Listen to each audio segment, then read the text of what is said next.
was shot at point-blank range in a monstrous ambush-style attack just steps away from the White House. They had been deputized as part of the most successful public safety and national security mission in the history of our nation's capital, the D.C. Safe and Beautiful Task Force, which has achieved an unprecedented reduction in violent crime and crimes of all type. This heinous assault was an act of evil, an act of hatred, and an act of terror. It was a crime against our entire nation. It was a crime against humanity. The hearts of all Americans tonight are with those two members of the West Virginia National Guard and their families. The love of our entire country is pouring out for them, and we are lifting them up in our prayers.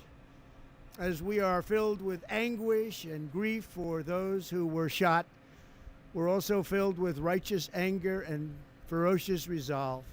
As President of the United States, I am determined to ensure that the animal who perpetrated this atrocity pays the steepest possible price. I can report tonight that based on the best available information, the Department of Homeland Security is confident that the suspect in custody is a foreigner who entered our country from Afghanistan, a hellhole on earth. He was flown in by the Biden administration in September 2021 on those infamous flights that everybody was talking about. Nobody knew who was coming in. Nobody knew anything about it. His status was extended under legislation signed by President Biden, a disastrous president, the worst in the history of our country. This attack underscores the single greatest national security threat facing our nation. The last administration let in 20 million unknown and unvetted foreigners from all over the world, from places that you don't want to even know about. No country can tolerate such a risk to our very survival. An example is Minnesota, where hundreds of thousands of Somalians are ripping off our country and ripping apart that once great state.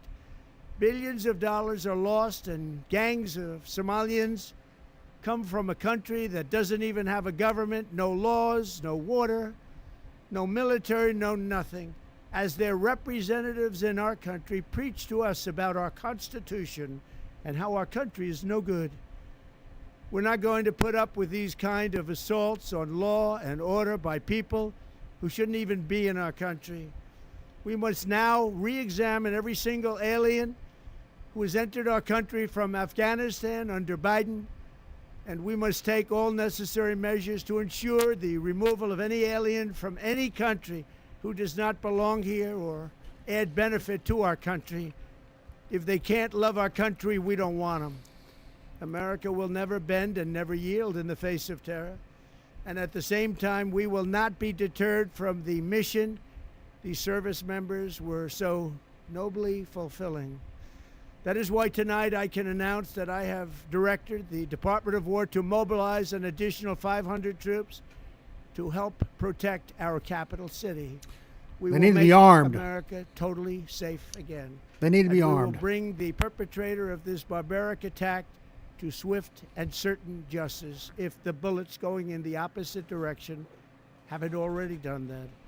During this time of the year, when we gather at home with loved ones, these two patriots were wearing the uniform of our country, patrolling the streets of our capital. They had taken a selfless oath to defend our nation against all enemies, foreign and domestic. And that is exactly what they were doing when they were gunned down in a savage attack. I want to express my extraordinary gratitude to every member of the United States military who is deployed tonight at home and abroad. I also want to thank the Secret Service and the D.C. Metropolitan Police Department for their work today.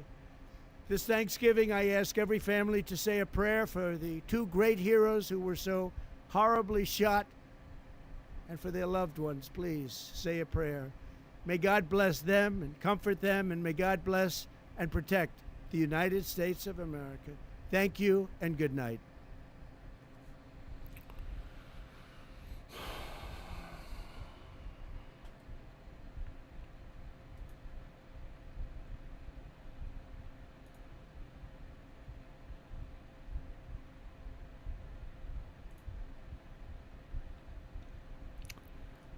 Well,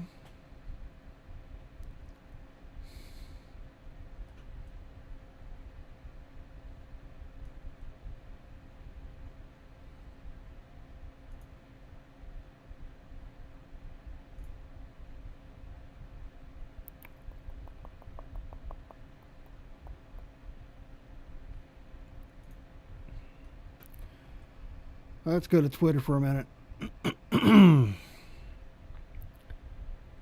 Oh, yeah. We definitely blame those assholes.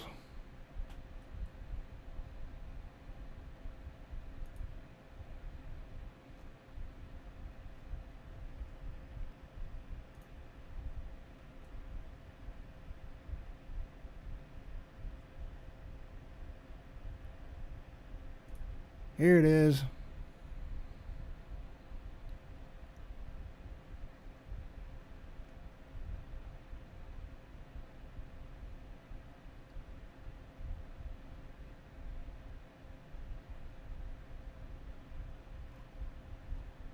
Yep, send his ass back.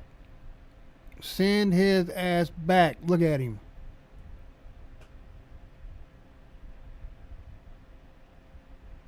He come from Washington State. He was over in Washington State and he come all the way to D.C. to do this shit.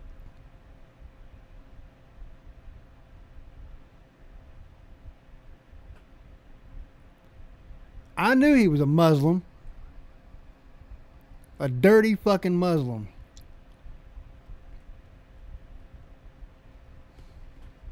A dirty fucking Afghan jihadist. I knew he was. I took one look at him and knew he was.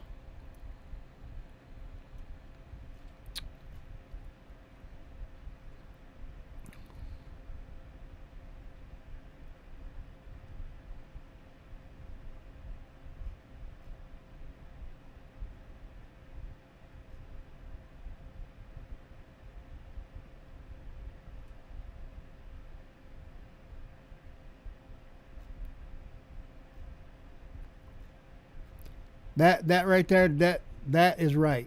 He did that.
Hold up. Hold on just a minute. Something's going on here.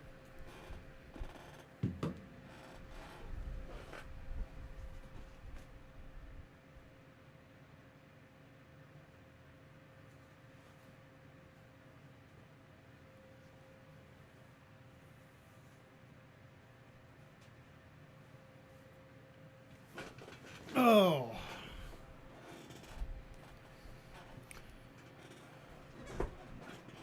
Okay.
The Afghan terror attack in D.C. is a tragedy because it is going to increase Islamophobia. Well, I can tell you right now, I never did like you motherfuckers anyways. So, it didn't increase it. Not with me anyways.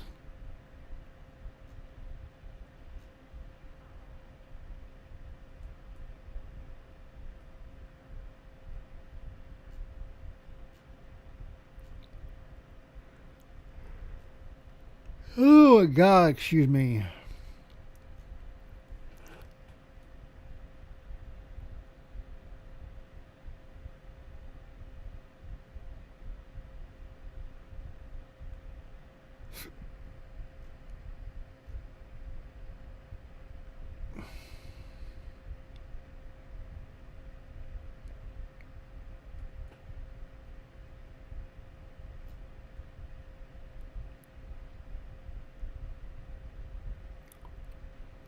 Every one of them need to pay for this shit.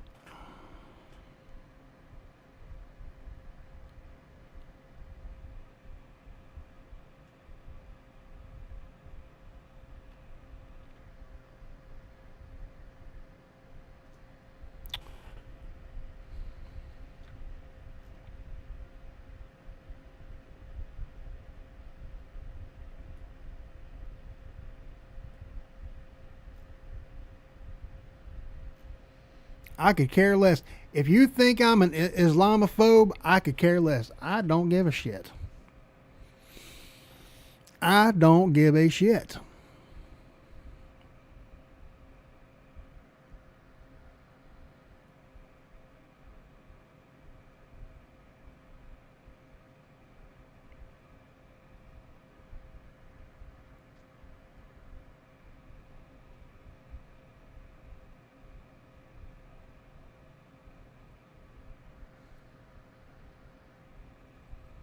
I think Islam is a dirty, dirty religion. And I think Arabs are some of the most disgusting people on the planet.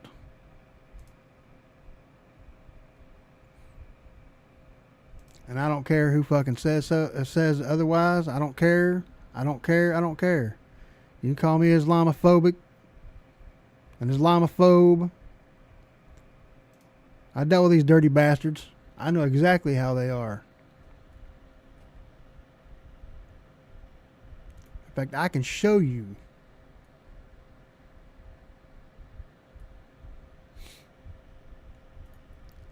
But nah, I ain't gonna do that on here, because if I do that on here, they'll probably block me.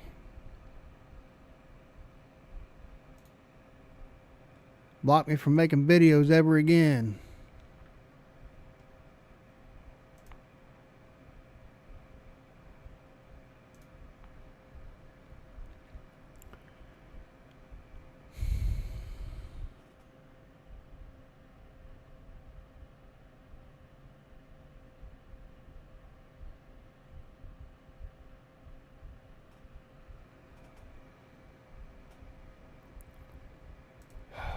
Lord have mercy.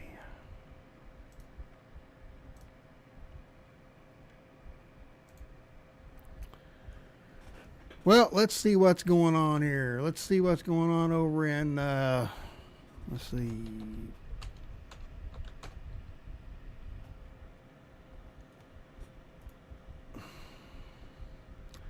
Let's see if anybody's streaming right now. Let's see. So here.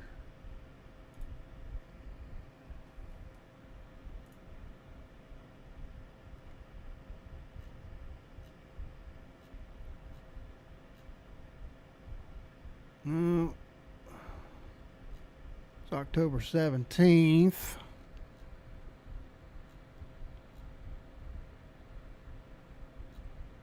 I don't think anybody's live right now, are they? Let's see, live. Oh, there is some people live.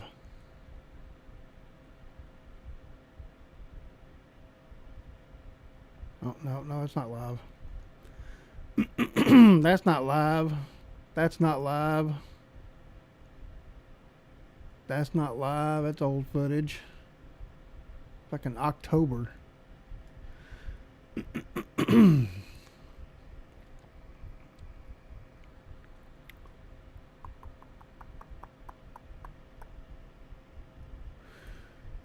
Oh my god, excuse me. 1 hour ago.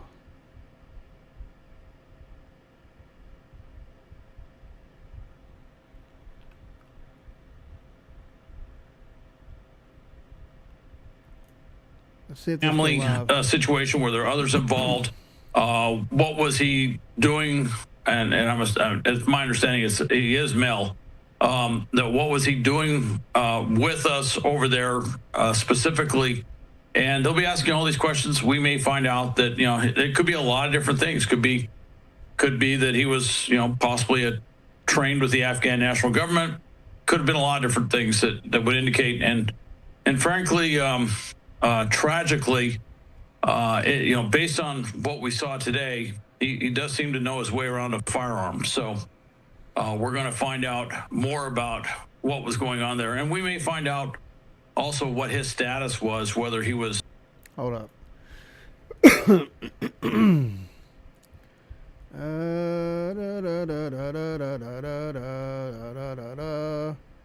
Let's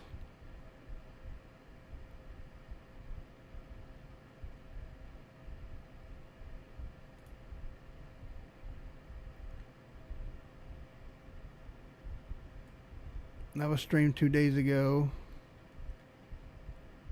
ICE protest. That's BDF Blaze. That was streamed 20 hours ago, 4 days ago, 1 month ago.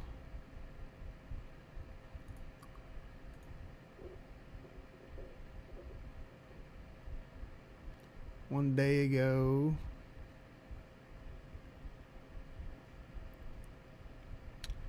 That's the only person that's live right now.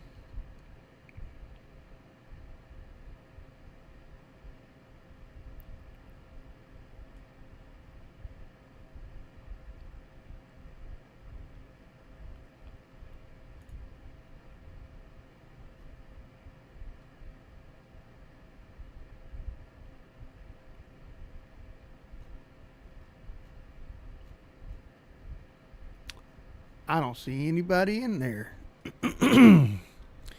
Alright, I need to change something here. Let's see.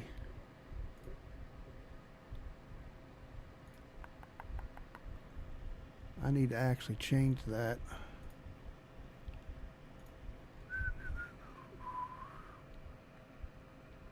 Let's go in here, live.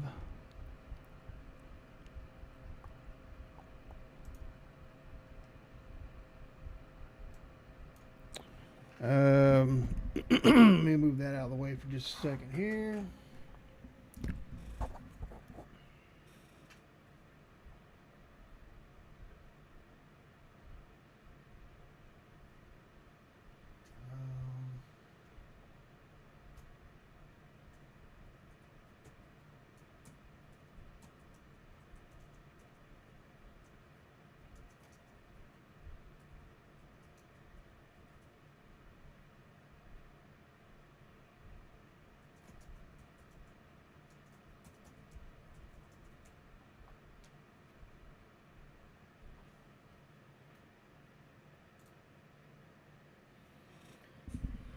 Okay, so let's go ahead and refresh this.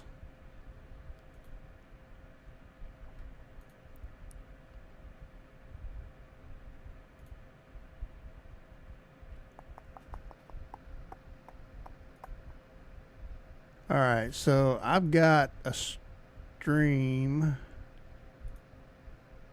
that I actually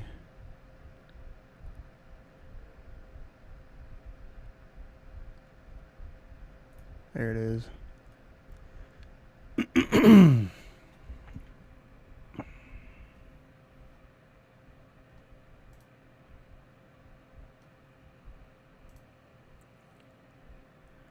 So let's get rid of that. Its lowest homicide rate in 5 years. The city is also safer because of our welcoming city ordinance. That law makes sure that the city's police resources are focused on our local priorities. In fact, the 40 years of Chicago's leaders have recognized that our policies toward civil immigration matters help to prevent and solve crimes. Put simply, any actions that amplify fears of deportations make Chicago more dangerous. Those fears cause witnesses and victims to avoid cooperating with police. The cooperation of all people, regardless of their immigration status, is essential to achieving the city's goals of reducing crime and pursuing justice for victims. When there is trust between city's residents and the police, undocumented immigrants come forward to report crimes to local law enforcement and provide information that helps the police solve those crimes. No, they don't. And now, I know there are myths about these laws, but we must not let mischaracterizations and fear-mongering obscure the reality that Chicago's crime rates are trending down. We still have a long way to go, but sensationalizing tragedy in the name of political expediency is not governing, it's grandstanding. Every violent crime is devastating, but scapegoating entire communities is not only misleading, it is unjust, and it is beneath us. So let me be clear. Chicago's welcoming city ordinance and our other laws and policies do not lead to more crime. They do not prevent cooperation with federal law enforcement on criminal matters. And we do not harbor criminals. We arrest them. No, you harbor them. Because of laws that allow residents You to harbor feel safe criminals. helping You the harbor police. criminals. As You're mayor, a criminal. I'm building a Chicago You're a that criminal. You're a embodies piece the of dream shit of my criminal. father had when he You're a came piece from of shit Dallas, criminal. Mississippi during the second You're a migration. piece of shit criminal. Chicago Shut that the invests fuck in up. You're a piece housing, of shit criminal. healthcare, jobs, and education. And that's why we've increased safe and stable housing by adding almost 4,000 more units, expanded access to health care by opening 3 mental health centers, and focused on getting our young people well-paying jobs, Hello, with summer Giselle. jobs increasing by 45% since I've taken office. Our local partnerships have built a solid foundation, a better, stronger, and a much safer Chicago. We need this body's support for these efforts. We are ready to partner with you on the measures we know promote trust and create sustainable public safety. And to the people of Chicago and all hardworking people across this great nation, these values are our North Star, the drinking gourd we follow to a better future. We will not live in fear. It is not our portion. We will not go back. So this video right here is actually old video.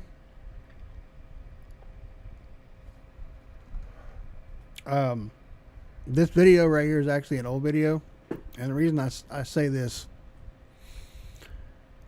is because it is an old video. It's like 8 months ago, right?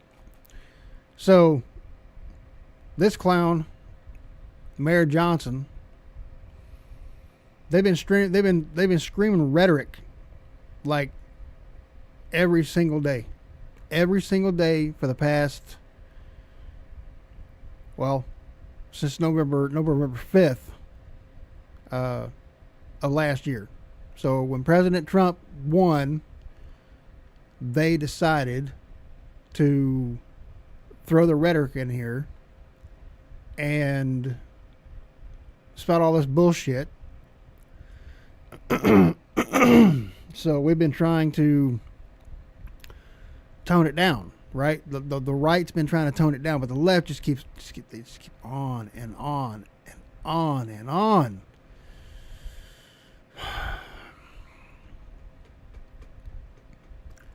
So the problem we're having now is what happened today.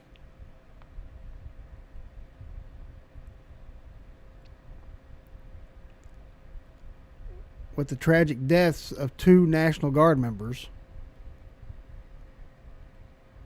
which I hope both of them and the National Guard member that actually detained the individual, the Afghani piece of shit that killed those 2 National Guard members, I hope he gets a Congressional Medal of Honor for that. I really do.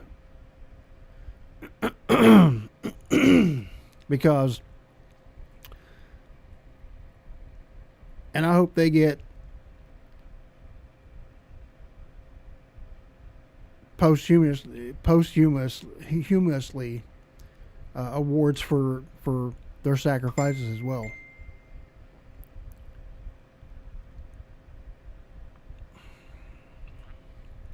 Anyways, I do look forward to answering the questions of this committee. no. Thank you. Hold on a minute. Thank you. That right there. Let me just say something about this clown right here.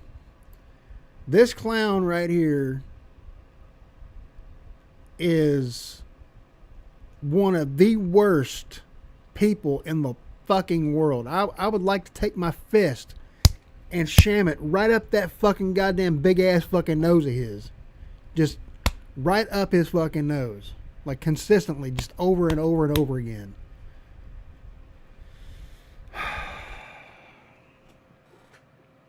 That's what I'd like to do to that clown.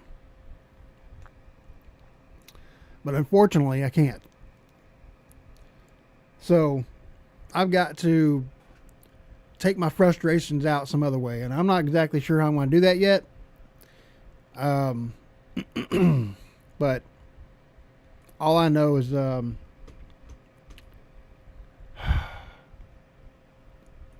anyways, all right. Now recognize Boston Mayor Wu for her opening statement. Thank you. Chairman Comer, Ranking Member Connolly, and members of the These are all blue Michelle cities. Wu. These are all blue city mayors, and by the way, sanctuary city mayors. Sanctuary cities should be illegal. Like, they should absolutely be illegal.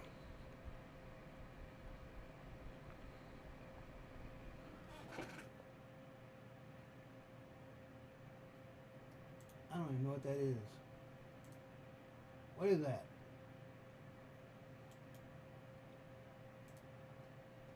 I can't freaking see what the hell that is.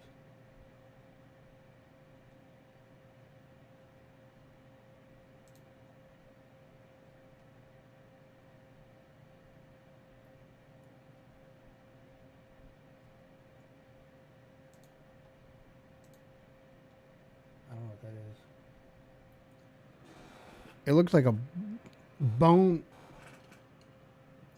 Looks like a bone with a dollar bill stuck around it or something. Let's see if I can bring that up over here. View.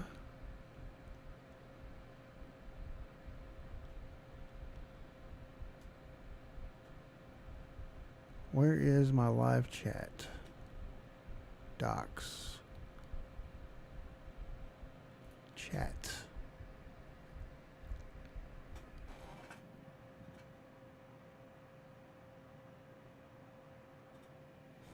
I have no idea what that is. But anyways. I am the daughter of immigrants, and since November of 2021, I have had the honor of serving. Huh, what the hell's on her forehead?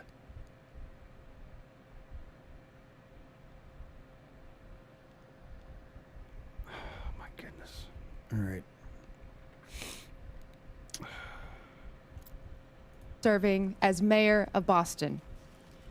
I'm proud to be Frickin' here on Boston. behalf of our city, the police officers, first responders. Let me tell you how bad Boston is. Like I was just up in Massachusetts this past year, and I can tell you right now, Boston is a freaking shithole. Like I went up there, I was delivering. I can't remember exactly what I was delivering, but I was trying to find a place to park because I was a truck driver at that point.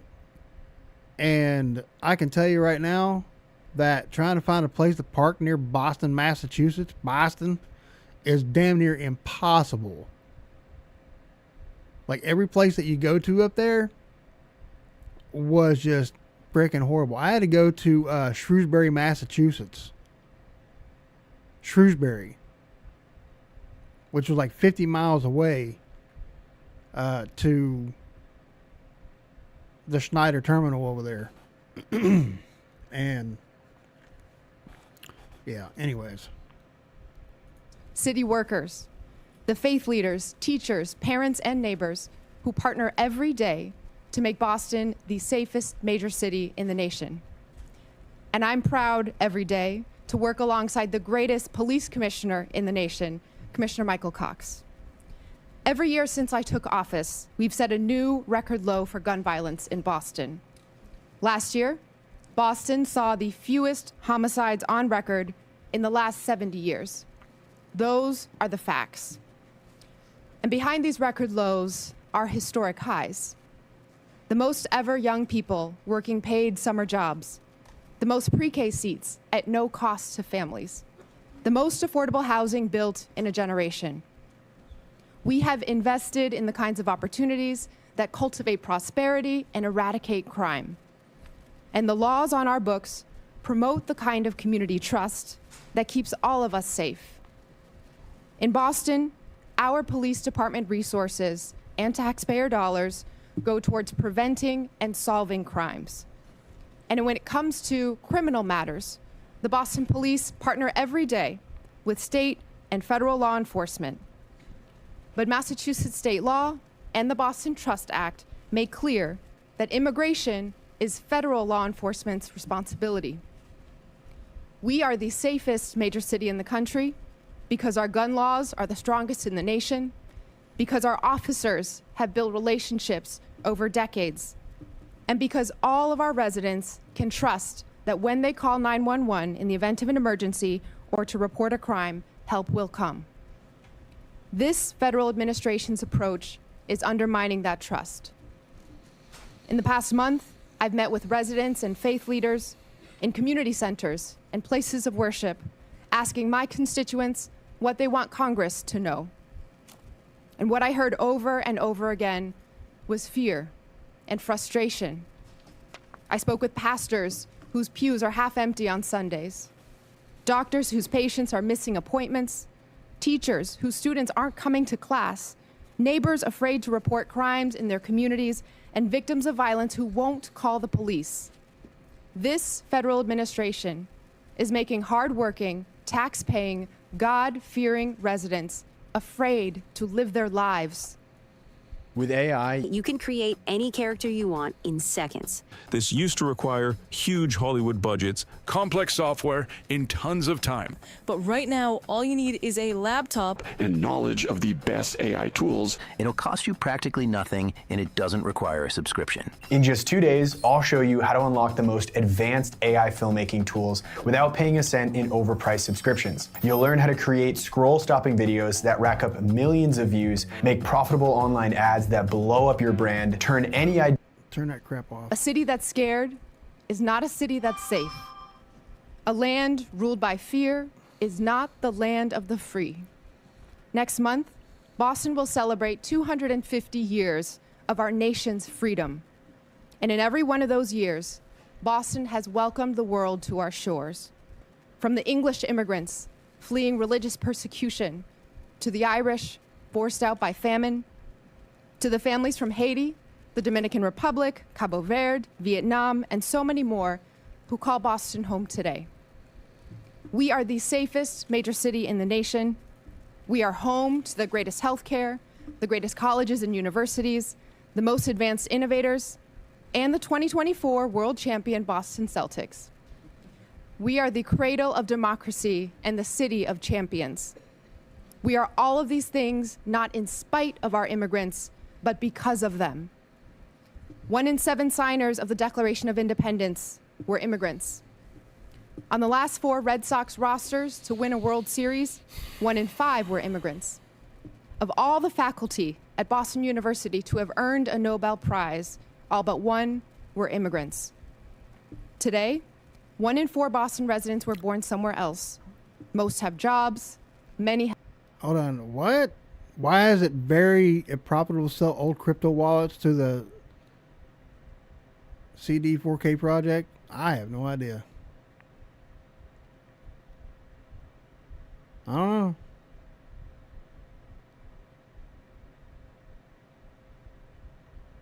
You tell me.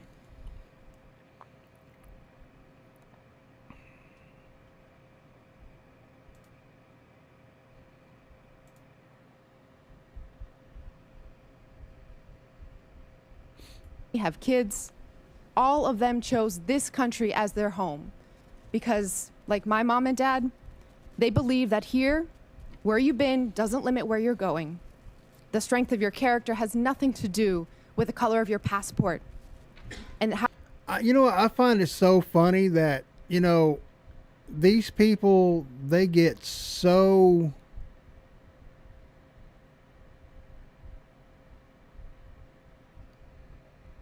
emotional. Like, why do you get so emotional? It's sickening. Like, it's really, really sickening how emotional these people get.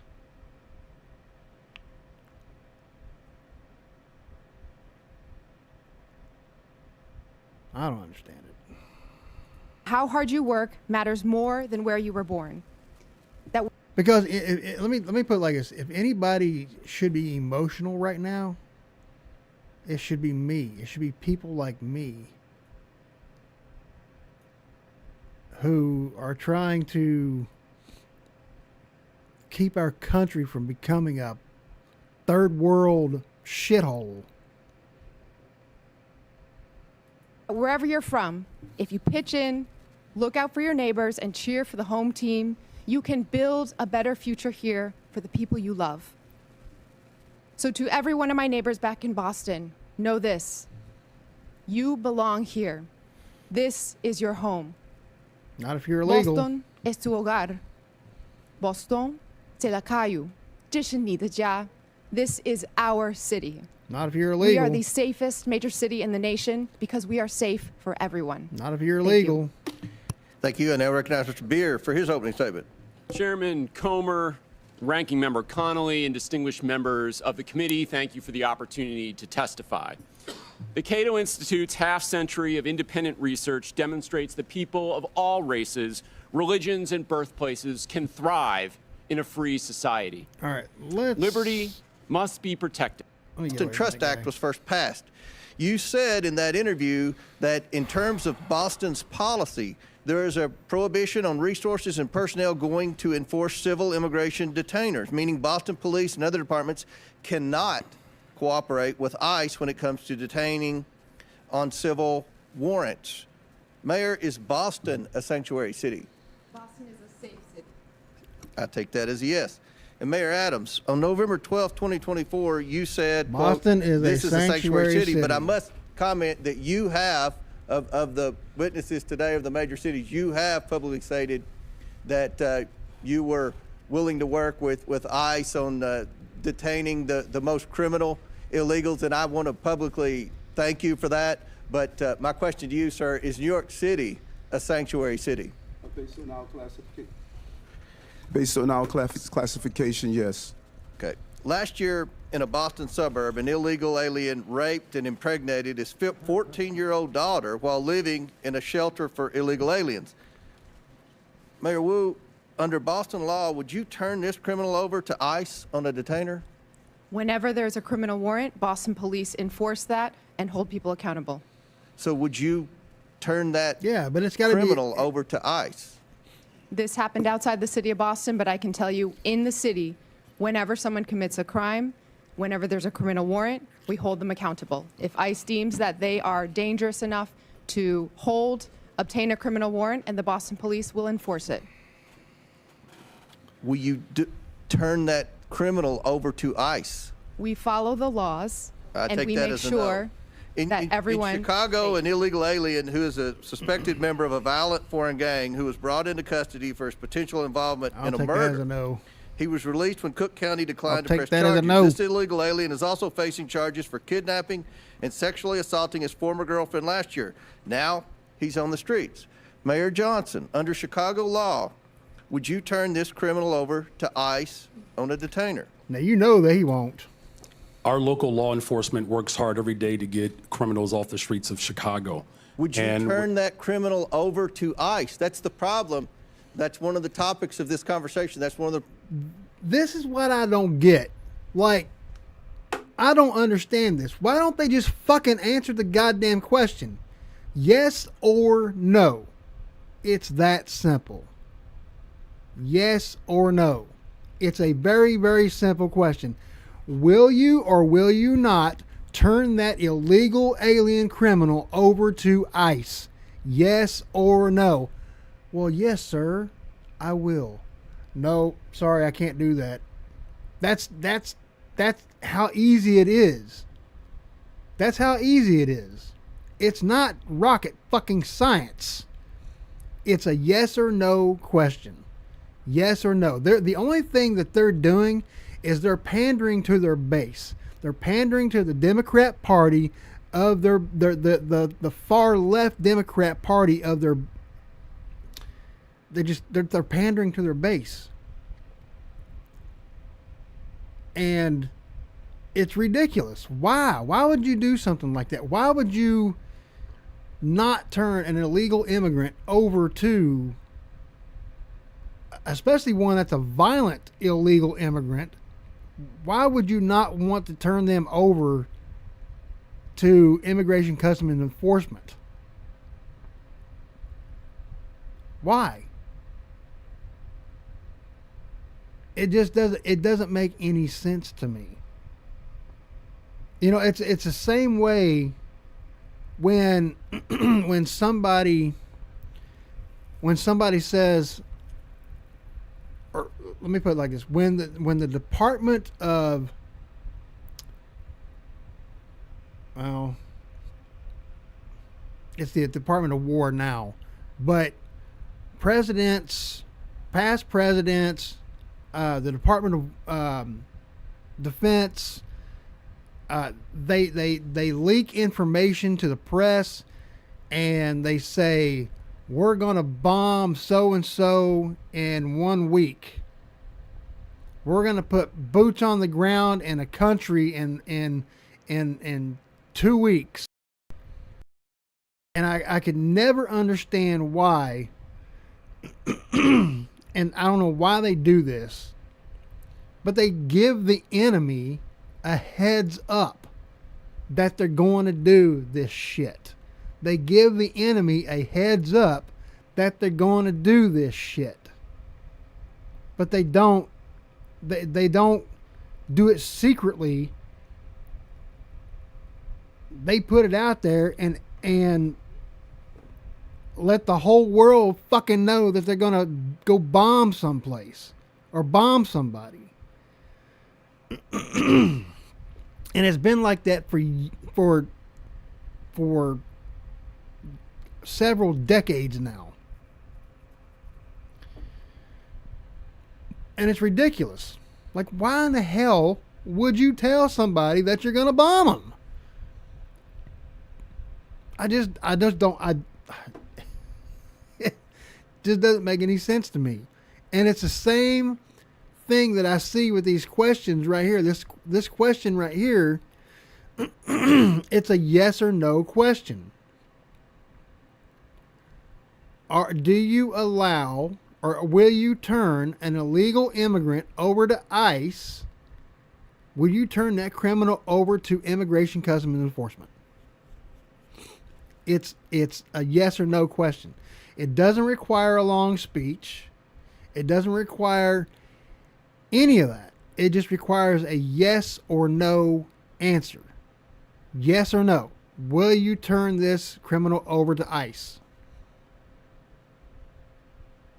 The problems we've heard from Tom Hammond and from the Homeland Security is that in your cities, when someone's apprehended for a crime, and ICE is now with this new federal policy wanting to come in and deport the criminal alien, that you will not cooperate with ICE. Will you turn that criminal over to ICE? And we do not harbor criminals. Our local police department works hard every single day to ensure that the city of Chicago is yes safe. or no? There he goes again. We don't harbor criminals. Yeah, you do. It's been proven. It's been proven time and time again, y'all harbor criminals. Every single time that one of your little nut job protesters gets out there on the street in front of an ICE detention facility and blocks the Immigration and Customs Enforcement officers, the federal agents that are under the direction of President Trump and Kristi Noem, this is what happens. This is what happens. You are hoarding or harboring fugitives from the law. The law says that they are not allowed to cross the border illegally and stay in this country. Now, they can go back to their home country and they can file for asylum or whatever it is that they're going to file for and come in legally. And yeah, the process is long. The process is extremely long and extremely brutal. But this is where it's at. This is where it's at. This is where we have to be. And unfortunately, this is where we're at. So, can you streamline the process? I'm sure there's ways of streamlining the process. Something that really, really kind of, like, I filed, when did I file for that?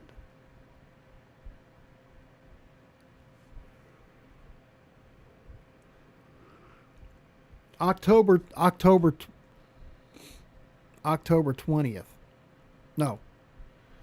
October 17th, I filed to get my last 10% from the VA.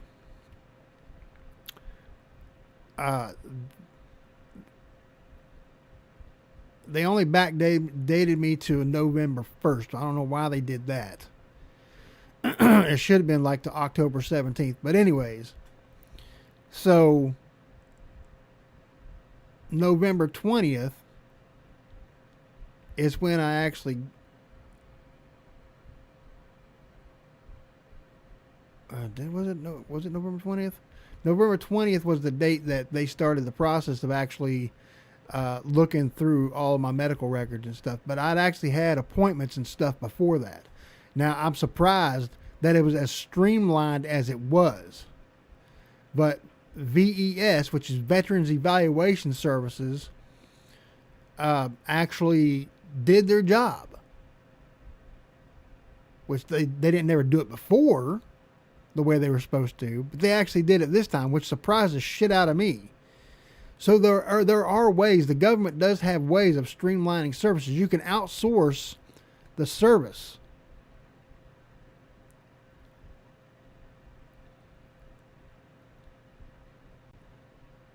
You can outsource the service and do it the way the VA did it. But unfortunately, I mean, you have to have like really, really good people in place to get this done.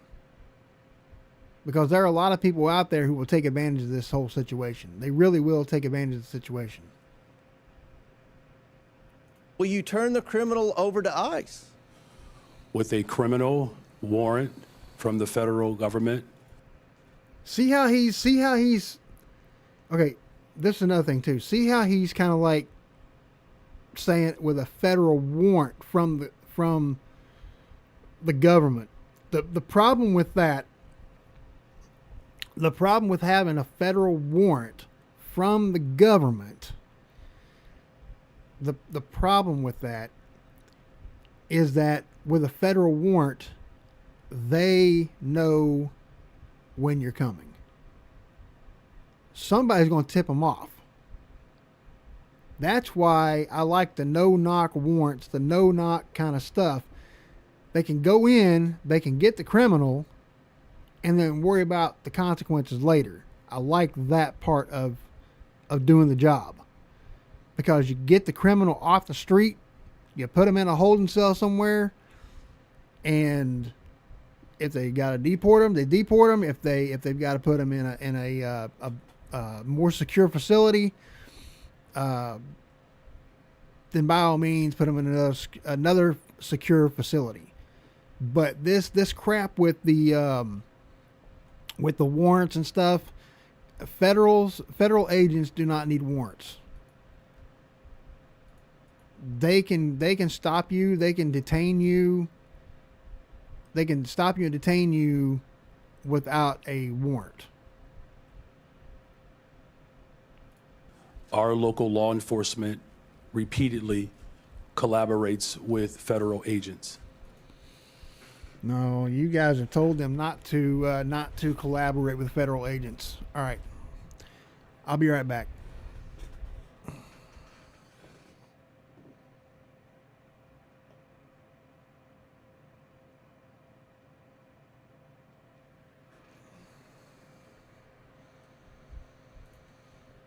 Hmm?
Okay.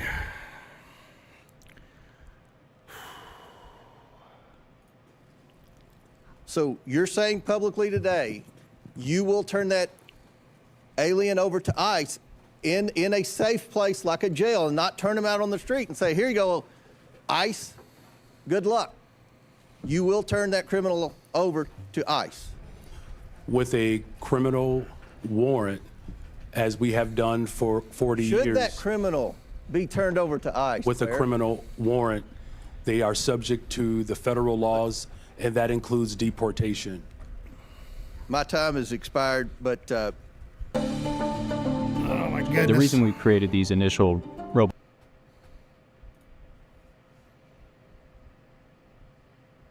today is that we have to have cooperation. It is federal law to turn over those illegal criminals to ICE. And we have heard reports, and many of you have said publicly, that you are going to obstruct that.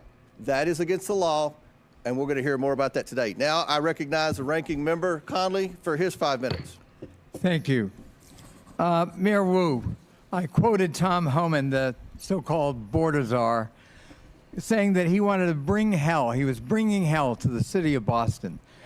What did you understand him to mean by that? Let's talk about Tom Homan. Shame on him for lying about my city. Oh, hold for up. having the nerve to insult our police. Hold up. Right there. Y'all hear that? Shame on him, right? We've heard that over and over again, right? Shame. Shame on him.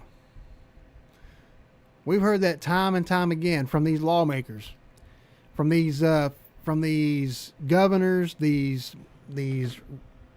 sanctuary city mayors. We've heard that over and over again. And it's that kind of rhetoric right there, the shame rhetoric, that we keep talking about. So let's talk about that for just a minute, shall we? Let's talk about that for just a minute. So when you say shame on somebody, shame this, shame that, you're basically telling them that they should be ashamed of themselves. So guess what they say now? Whenever they're out there doing their little protests or whatever in front of those ICE agents, it's shame on you for this, shame on you for that. That crap right there is the same shit that you see out there on the streets all the damn time. And let me tell you something, it gets to be so fucking annoying and irritating that I want to literally scream. I want to go and I want to punch him in the damn face. That's how mad I get. Because they send the most annoying people out there. And her voice right there, her voice is freaking screechy. I don't like it. Police commissioner who has overseen the safest Boston's been in anyone's lifetime. Bring him here under oath and let's ask him some questions. I am here to make sure that the city of Boston is safe. Others may want to bring hell. We are here to bring peace to cities everywhere. Mayor Johnston of Denver, what would your reaction be if Tom Homan wants to bring hell to your city, Denver? We think that we have folks in Denver who are working hard, playing by the rules, paying taxes. There is no one that is seeking hell to come to Denver. What people are looking for is opportunity and hope. And for the record, available. he can do whatever he wants to do, I guess. But the fact of the matter is you absorbed on a per capita basis the largest immigration a year or two ago. And you indicated that your crime rate actually fell. It didn't increase. Hold on a minute. Let's talk about Denver for a second. Another one of those sanctuary shitholes. So, if you go out there to Aurora, Colorado, which is right outside of Denver, which is on the east side of Denver, and you go to that pilot out there, as a matter of fact, I was told that as a truck driver, as a truck driver for like, was it Prime or was it Hirschbach? I think it was Hirschbach. Those are one of the places we are not allowed to park, is at that Pilot over there in Aurora, Colorado. The reason why is because it is so bad with crime, and they've had so many shootings and robberies and all kinds of different stuff happen there, that it's just not one of the safest places in the country. It is like one of the least safest places in the country. The country. And that's saying something, because if you actually look at it, like, Colorado it's a beautiful state. It really is. But you go to that Pilot right outside of Denver in Aurora, man, I'm telling you, it's really, really fucking bad out there. It's top of the line fucking bad. Like, super fucking bad. Oh.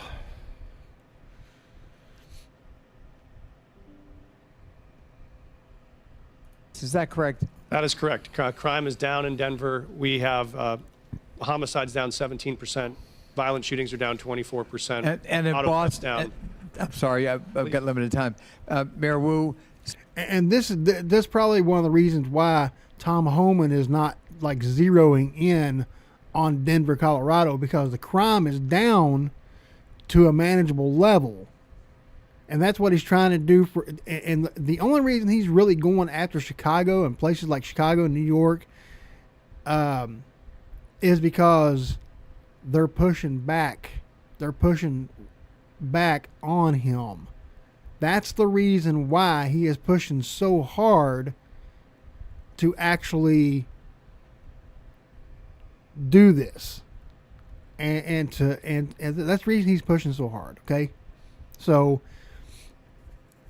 is because they're pushing back on him. And I don't blame him. Like, if you're pushing back on the federal government to come in and help you get your crime down, and you're pushing back on the federal government saying, no, we don't need your help. We've got this. But the statistics show differently, then that's a problem. That's a huge problem. And that's a problem that needs to be addressed, because that means you're hiding something. You're hiding something that you don't want the federal government in there to find. Same thing in Boston. The Boston crime rate has been falling, correct? We had 24 homicides last year, 24 too many, but that represented And that's probably another reason Tom Homan is really probably not pushing, bringing federal officers into Boston, because it's at a manageable level. Crime is at a manageable, even though, let me put it this way, there shouldn't be any crime at all. Like, there shouldn't be any shootings, no murders, no robberies, no nothing like that in any of these cities. There shouldn't be any of that in these cities. Matter of fact, it should be crime free in every city in the United States. We know that's not going to happen, but, and I ain't talking about like Demolition Man kind of safe. I'm talking just like normal safe. I ain't talking about no Demolition Man kind of shit. I'm talking about legit safety. All right. Not no happy, joy bullshit. tremendous reduction, one of the biggest drops anywhere in the country. Thank you. So the correlation between immigration and crime is false, as you point out, Mr. Beer. Perhaps you can elaborate that. I find it ironic that you characterized correctly, in my view, President Trump and Tom Homan's approach to immigration as lawless when they're invoking law and order and crime as the rationale for their lawlessness. Could you expand on the lawlessness and the irony of the fact that, as you point out in your testimony, the crime rate among immigrants is half that of the native population? That's right. I have a table in my written testimony that you can look at. What these people don't understand is that's the crime that's being reported. if it's not being reported, and more than likely if it's among the immigrant community, it's not going to be reported. And these people are saying that they're actually going to report it, but they're not going to report it. Does that make any sense? Top 20 cities for immigration court filings over the last 4 years. 19 of those cities saw a decline in their homicide rate. If you look at all of the major cities, there is a negative correlation between increasing numbers of immigrants and the homicide rate. So that means more immigrants, lower homicide rates. That holds true across the United States. So I think the correlation that's trying to be made is more immigrants, more illegal immigrants, more. Okay, so I want to point this out too. So if you got more people coming into your city, so you actually, let's say you double the population of your city. Now, before your crime rate, let's say your crime rate was at 50% with a normal population, just a standard population of your city. But if you double the population with the immigrants, the statistics theoretically are going to go down. They're going to go down. But the problem with that is you've got more people in there, and it's going to, how can I put it? Your immigrant population is probably not going to call upon law enforcement to come and take care of, let's say, just a normal robbery, because they're more than likely going to try to take matters into their own hands to take care of the problem.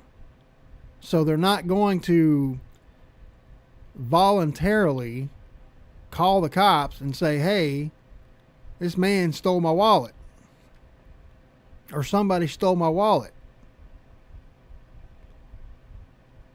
They're not going to do that. So if you inflate the people in your city, you are going to bring the numbers down as far as crime goes, because it's not going to be reported.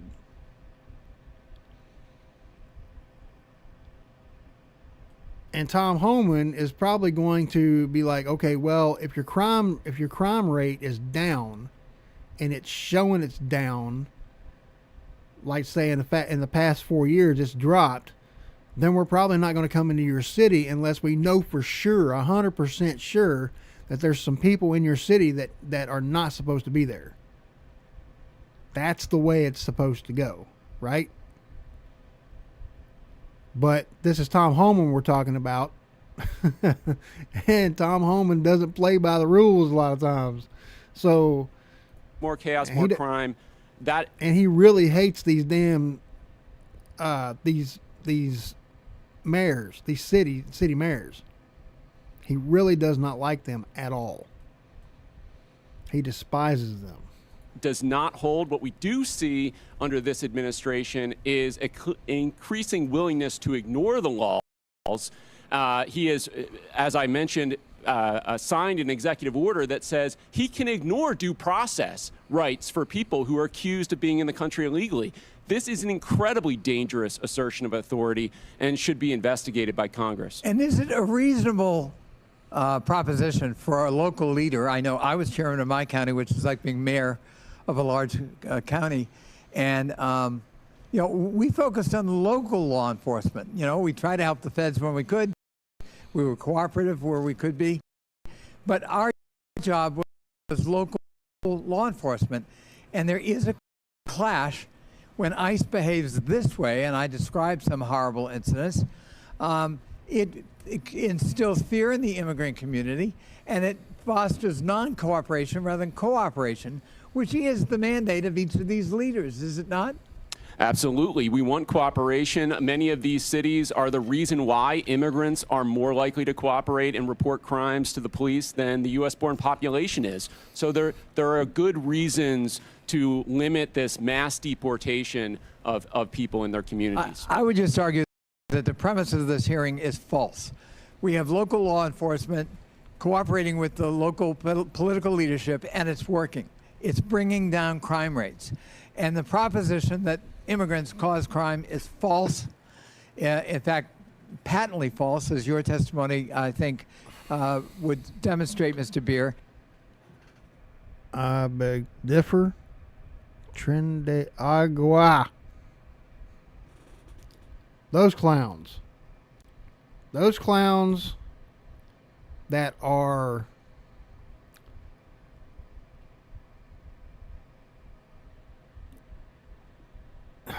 what are they, Venezuelan gang members living in a Chicago-based apartment complex, and they went in there and got every single one of them out. That's the reason your crime goes down. And if they're telling anybody about anything, I believe a lot of the legal immigrants in the United States are actually calling ICE and saying, hey, we got some people over here that you might want to come take a look at. So. And the idea that these are sanctuary cities that need to be punished is simply a war on urban America. And I'm proud of the mayors who are in front of us here today, and I thank them for their testimony, and I thank them for their service to their local communities. I relate to it, and I think it's a noble calling. I yield back. Gentleman yields back. Chair recognizes Ms. Boebert from Colorado. Thank you, Mr. Chairman. Mayor Mike Johnston, I hope we could start off on a level field of agreement here. So in your testimony, you said that locals were asking Denver, what will you do? Not pay your next car insurance.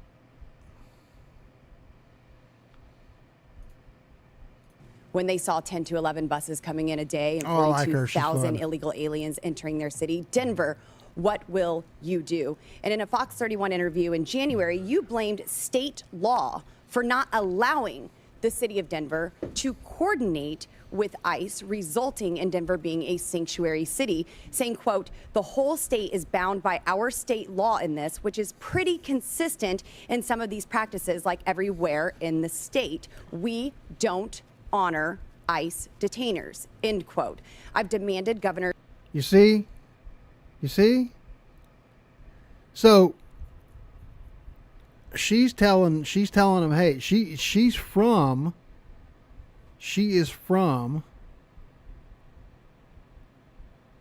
Colorado. Oof. She's probably lived in Denver before.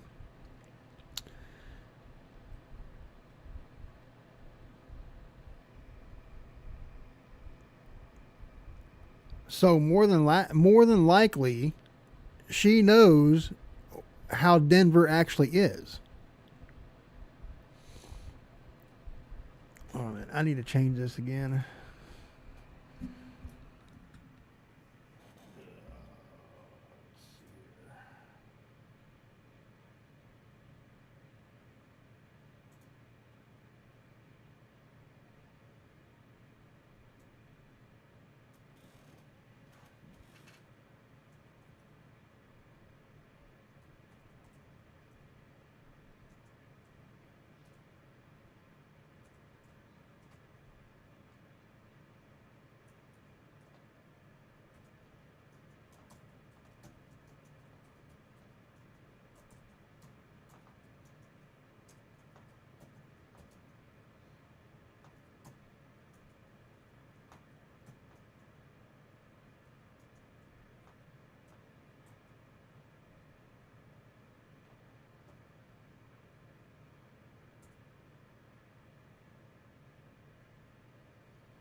Hold on just a second here.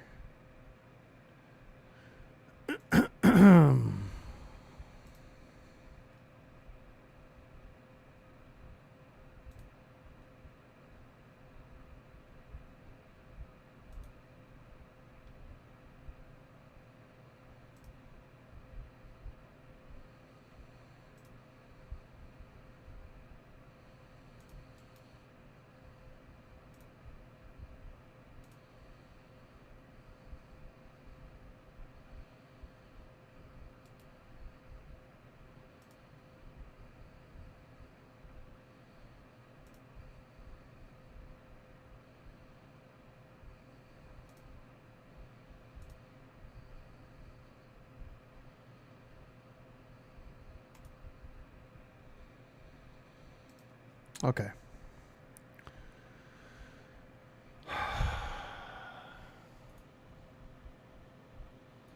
Jared Polis and the Colorado State Legislature to repeal them. Douglas County has led on a lawsuit to get those laws repealed. So, Mr. Mayor, would you join me today in calling and demanding that these sanctuary policies, these Colorado state laws, be repealed? Thank you, Congresswoman. Yes or no, Mr. Mayor? Pardon? Yes or no? Will you join me? I do not believe the detainer law needs to be changed. I can tell you what Denver Okay, does so you right now. don't want them to coordinate with ICE, but yet. So she doesn't. Hold on a minute. He doesn't want the detainer laws to be changed.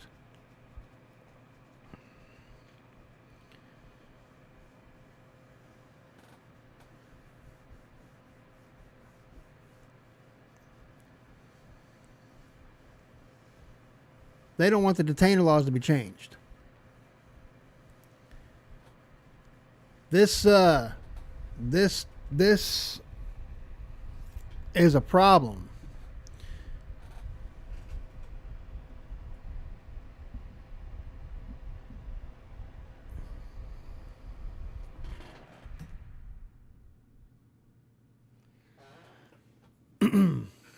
Yeah, this is a big problem.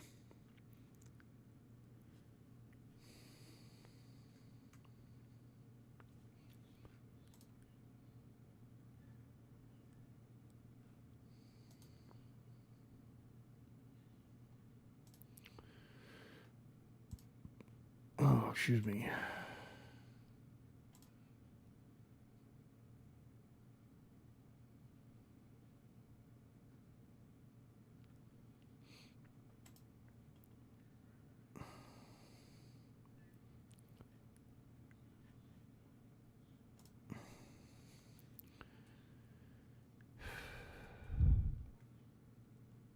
Yet you're blaming the state of Colorado for those policies. It's a statewide law. It's not a Denver law. And you're blaming the state of Colorado for the law, yet you will not call for that law to be repealed. Correct? Yes or no? We do coordinate with ICE presently. I'm happy to tell you what we do on that. So we've honored detainer requests more than 1,226 times over the last What about years. what about before a warrant? There are many issues before a warrant. So if what happens is if ICE has sends us a detainer request, Well, you have local law enforcement officers, Mr. Mayor, who are unable to coordinate with ICE to even get the initial warrant. They aren't allowed to tell them that they are illegal aliens. So unfortunately, you won't join me in asking for this law, demanding that this law be repealed. So let's keep going. In 2017, Denver passed an ordinance that ensured any city employee who spoke with federal immigration authorities would be fired, among other policies that have led to local and national media outlets to call Denver a sanctuary city. So now let me ask you, would a city employee be fired for communicating with anyone from the EPA? Right now, Congresswoman, our policy is we don't ask people's status. when Would they come any into city contact employee with be any- fired for communicating and coordinating, talking with an agent from the EPA, a federal employee? Not to my knowledge, Congresswoman. What about Health and Human Services? Would they get fired for talking with someone from Health and Human Services? Not to my knowledge, Congresswoman. So they would only be fired for talking to federal law enforcement officers. No, that's incorrect, Congresswoman. This is an ordinance city employees do, in Denver fact, passed in 2017, Mr. Mayor. our city employees do in fact communicate with ICE. We do coordinate on multiple things with ICE. For instance, if there is a violent criminal warrant in the city, we No, pursue that we're warrant talking together. before the warrants, Mr. Mayor. There are issues happening before warrants are issued, and local law enforcement officers are unable to coordinate because there is no warrant. And your ordinance says that a city employee would be fired for communicating with federal law enforcement. So you've been mayor for 600 days. Have you ever called for that ordinance to be repealed? We are not unable to coordinate with ICE right now. We're in communication with ICE right now. Only if there is a warrant, but I'm talking prior to the warrant. We wouldn't have a reason to coordinate. Because you prior don't know to if they're warrant. illegal, because you are unable to coordinate until there's a warrant. So that's why this ordinance needs to be repealed. So now the 600 days, there's been no time to ask for this to be repealed. You did have a newcomer's playbook, 25 pages. You had time to put that together. And you had time to agree with the city council to authorize up to $2 million to pay Joe Biden's former lawyer, his law firm, to help cover your ass for Denver's sanctuary city policies for this hearing, correct? Thank you, Congresswoman. We have counsel. Did you authorize that spending? We have counsel to support this committee's investigation into any documents you may have. That is a year-long contract for the 13,000 city employees. And your budget you may request is documents from. seriously declining. Denver Magazine reported that Denver has spent $7.5 million on shipping illegal aliens to other destinations. Mayor Adams, did Mayor Johnston ever coordinate with you and tell you that he was shipping illegal aliens to your city? We coordinated in communication around the entire asylum seeker issue in our cities. So I've heard that Denver crime went down. Well, Aurora's crime went up because you were also shipping them to Aurora. See? And we have documentation that I don't have time to discuss here in this hearing that proves you were shipping illegal aliens to Aurora. Their crime was increasing while you were hiding under laws that you will not demand be repealed, ordinance from your city. And then crime was going up from Trinidad Aragua gangs vandalizing apartment owners. Thank you, Mr. Chairman. And I hope that we can get this We have a resolved in 5-minute Colorado. rule, Mr. Chairman. Chair, gentlelady's time's expired. Chair recognizes Ms. Norton from Washington, D.C.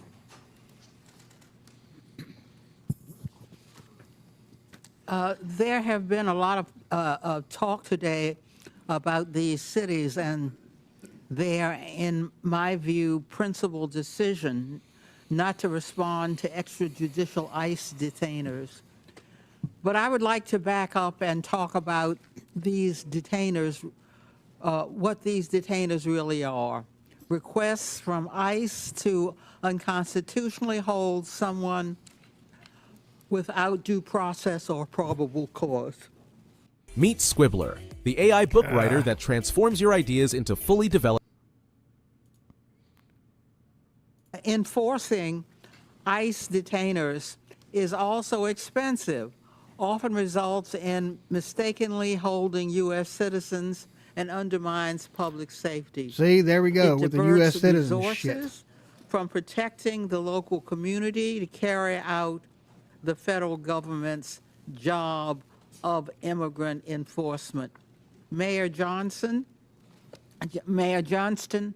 what challenges do ICE detainers represent to your law enforcement and city resources? Thank you, Congresswoman. I think that was to me, right? Sometimes That's I get correct. confused. Okay. Thank you, Congresswoman. I think it's important, I appreciate to describe what Denver currently does in terms of what coordination looks like and what it doesn't, which is if we get a detainer request, if we have someone in our custody that ICE would like to get access to, what we do is we provide them a notification of release. And so if that person will be released from our custody, we notify them of the time and the date when they will be released, so ICE, if they choose to, could pick that person up. We have done that 1,226 times over the last 7 years, and that has enabled ICE, when they choose to be able to bring someone into custody. What we do not do is hold someone beyond their release date, because there are multiple courts who have found that to be unconstitutional. If someone is serving a sentence and that sentence expires this Friday, we can't hold them another 7 days without an additional charge. And so that is what state law does, and sheriffs around the state would say it is a strain on local resources to hold them for a issue that is not linked. And it's wrong. They need to be held as long as they need to be held in order for ICE to come get them. linked to a criminal charge that we have. But a lot of times, immigration and customs enforcement, they're very, they got a lot of things on their plate. Like they have a lot of things on their plate. They really do. Have in our city or another jurisdiction. That's why we don't honor those types of detainers. Mayor Johnson, how about for Chicago? So thank you for that question. And Islamophobia for is Chicago, trending. again, our top 18,000 priority with the posts. Welcoming City Ordinance is to ensure maximum safety. The type of coordination that happens between our local law enforcement and our communities is paramount to building trust and keeping our communities safe. The ordinance, as well as the state law, the Illinois Trust Act, which was passed with bipartisan support and signed by the Republican Governor, Bruce Rauner, we do not permit our local law enforcement from engaging in any federal matters. With a criminal warrant, our city and our state will cooperate with the federal government, but without a criminal warrant, our local law enforcement focuses in on local issues to keep the people of Chicago safe. Guy's a Mayor freaking Wu, clown. how would fulfilling ICE detainers detract from public safety in your city? Thank you, Congresswoman, for hosting us, first of all, in your district. We hear every day from Boston residents, a city that is 28% people who were born in another country, that the trust and feeling that they know they can call 911 when they need help, or if they have information to solve a crime and police need that help, that they feel comfortable in doing so. And so our policy in Boston is that regardless of your background or immigration status, you have access to our libraries. We want you to take your kids to school. We want to be part of our community. And also, regardless of immigration status, if you commit a crime, if you do harm in the community, you will be held accountable.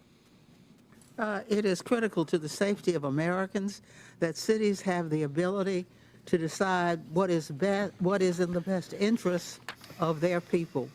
Mayors and local enforcement know their cities best. I would yield any time remaining to the ranking member. I just want to underscore what the gentlelady has said. Local government knows best how local enforcement, law enforcement works. And Hold up.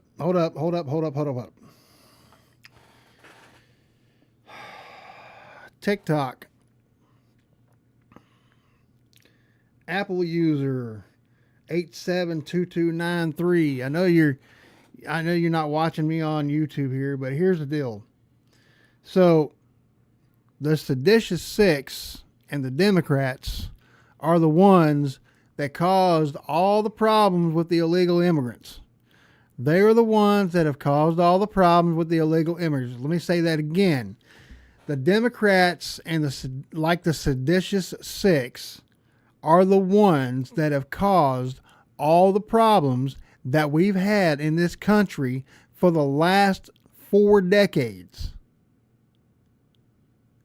Period. And he says on here, because I posted something, the fact that the National Guard, the 2 National Guard members were killed basically because of the rhetoric of the Democrats. The Democrats, the blood is literally on your hands. It is literally on your hands. And he says, we're not going to be able to get this country back together again until both sides can dial down the hate. The problem is the left is just going, they're doubling down on everything that they've done. Like severely, everything that they have done, they're dialing it in and they're doubling down. And that's a problem. It's a huge problem.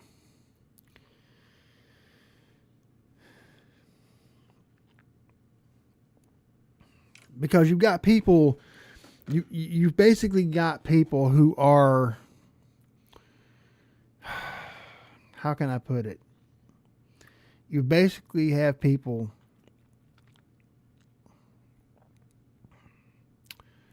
who are just they're not in touch with reality. So they believe every single thing that they've been told time and time again. They believe everything that they've been told time and time again. Take the foreskin off your fucking eyes. All right? Take the foreskin off your fucking eyes and open them up. And you'll be able to see what's going on in this country. It is despicable what's going on in this country. Mayor Brandon Johnson, that douchebag black monkey looking fucker right there, that dude is a sadistic bastard. I fucking cannot stand him. I cannot stand him. He is, if not worse, or the worst mayor in the country.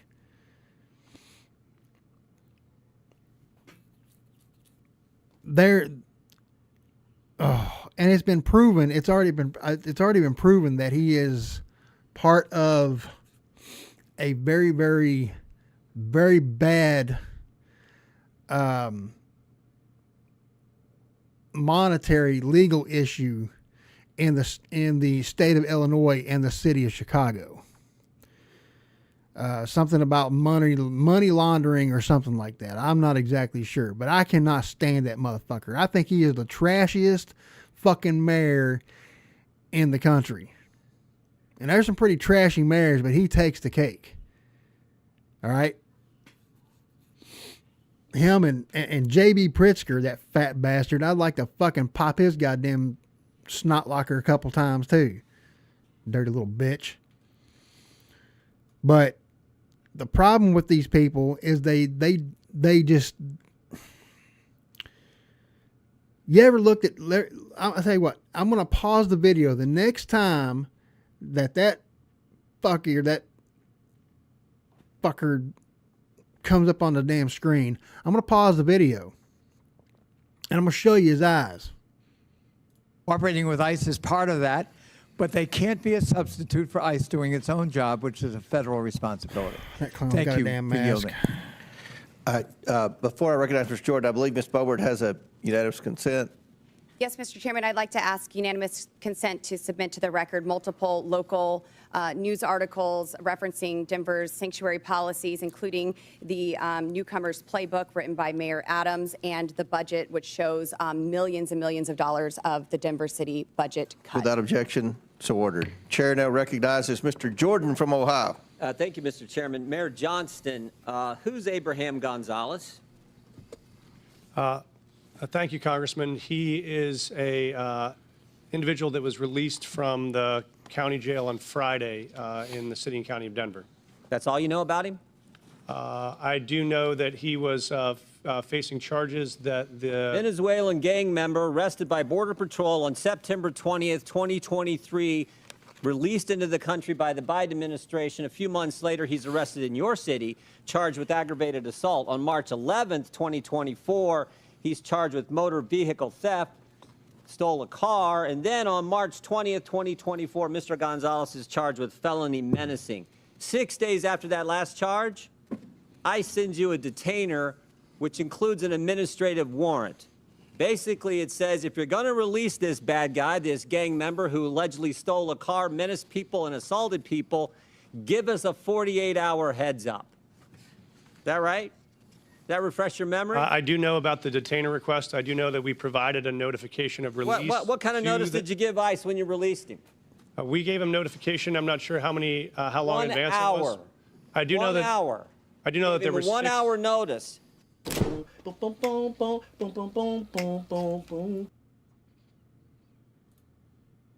5 days ago, right? Why not give him more heads up? Actually, let's put the slide up. Let's see what it says here. Let's put the slide up. This is what the Denver Sheriff's Department, it's kind of hard to see, so I'll read it. It says, Denver Sheriff Department, ICE notification being released to the streets. I simply said, just release him to us. You release him to the streets. Why not release him to ICE? Thank you. What we've done, and we do this regularly, we've done 1,226 of these, is we notify I'm ICE. asking about one. I'm not asking about the 1,200. I I'm understand. asking about Mr. Abraham Gonzalez, who's a gang member from Venezuela, stole a car, assaulted someone. You had him in your custody for how long? I know that we released him. 345 days you had him in custody. And I said, hey, can you give us 48 hours heads up? I don't know. You gave him 1 hour notice. Mr. Congressman, we notified them of release. There were 6 ICE agents present when he was released, so they had enough time to respond and to be present. Respond where? To the jail where we released him from. So we released him we notified them of the release time. When we notify them of release, they come to the jail facility to pick them up. They're Why still didn't you on. say, that's not what you said. You said you released him to the streets. Did you release him to the streets? You release him to ICE? What we do, sir, is we release him from our county jail and we coordinate with ICE on that release time and release date so that ICE can come and pick them up from that location. Pick him up where? In the parking lot?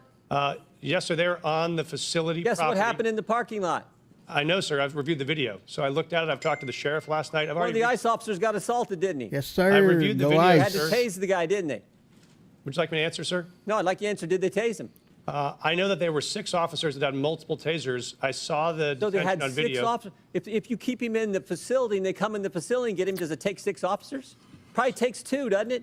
So we've been doing these, as I mentioned, 1,224 times, 1,226 times. This is the first time I've been made aware of there's been an incident like this. So I reached out to ICE after I saw the video.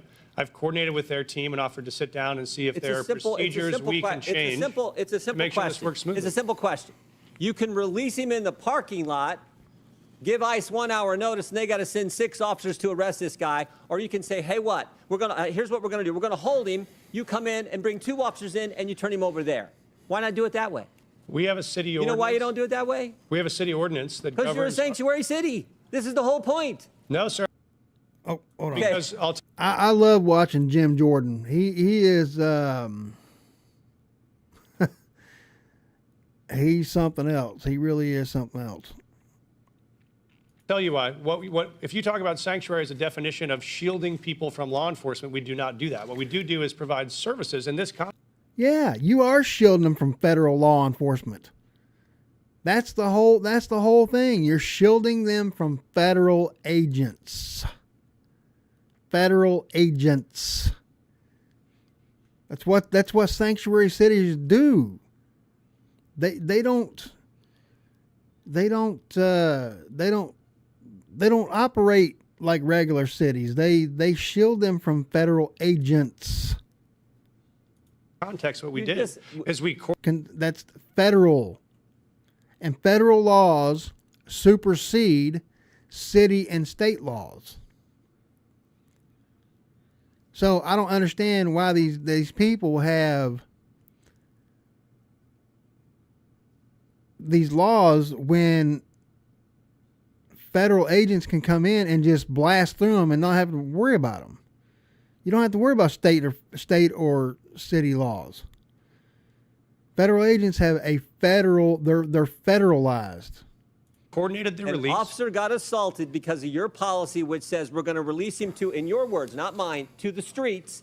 They have to arrest him in the parking lot. They bring 6 officers when they could have had 1 or 2 just come in your facility, in the jail, and take the guy there. But you won't do it that way. I've seen the video. I've reached out to don't ICE. care if I've you've seen the offered to video. I sit know the down and facts, coordinate too. on strategies. If we need to make adjustments to what we do on releases, we'll do that. This is the first time in the 1,226 releases You know, I I've read heard your, of an I read your incident, so we'll written take testimony action. last night. I read your written testimony last night. 4.5 pages. And you used the word safe, safer, or safety 13 times. Talking about my job is to protect the safety of the people in Denver. We prioritizing making sure everyone in our community is safe. That's a lie. Because it was not safer for the ICE agents who are part of your community. No way was it safer. The safest thing to do is to say, ICE, we got him in custody. Come here, we're releasing. We held him 345 days. We can't hold him a second longer. We can't wait for you to come inside the building. We got to let him go, so you have to arrest him in the parking lot. That is how stupid sanctuary policies are and what they mean to the community that you put at risk and to the ICE officers ICE officer who was assaulted. And they had to use a taser on it's not good. Mr. Chairman, Time, Mr. Chairman. 5 minutes is up. Consent request. Gentlemen's time's expired. Chair recognizes Mr. Lynch from Massachusetts. Thank you, Mr. Chairman and Ranking Member Connolly. I want to thank the panelists for your willingness to come before the committee and help us with our work. You know, I truly believe that if we had a rational and comprehensive immigration policy in this country, if we competently regulated the flow of immigration, if we knew the purpose and circumstances of each immigrant's arrival here, and if every immigrant knew what was expected of them when they arrived, I honestly and truly believe that immigration could be the greatest blessing for our country. Look at our world rivals, China and Russia. Oh, excuse me. No one is trying to sneak into China, sneak into Russia. It's because of what we offer here as a nation. There is a substantive issue that's at play here, and I want to address that. So, under Article 1, Section 8, Clause 4 of the Constitution, it provides Congress, and I'll read the section here, to establish a uniform rule of naturalization. And Clause 18 further provides that Congress has the power to make all laws that shall be necessary and proper to execute its enumerated powers, including immigration. So it appears that Congress has taken up that responsibility in the Immigration and Nationality Act, which they exercise under constitutional writ. On the other hand, we have local so-called sanctuary city laws that at times, so those sanctuary cities laws tend to address local cooperation with federal authorities in your jurisdictions, within your cities. And sometimes it does appear that the sanctuary city laws are defending against the congressional grant of authority to operate in that area. Now, you all, as mayors, and I ask this of the entire panel, you deal with this every single day, and we've heard some of it in your testimony eloquently.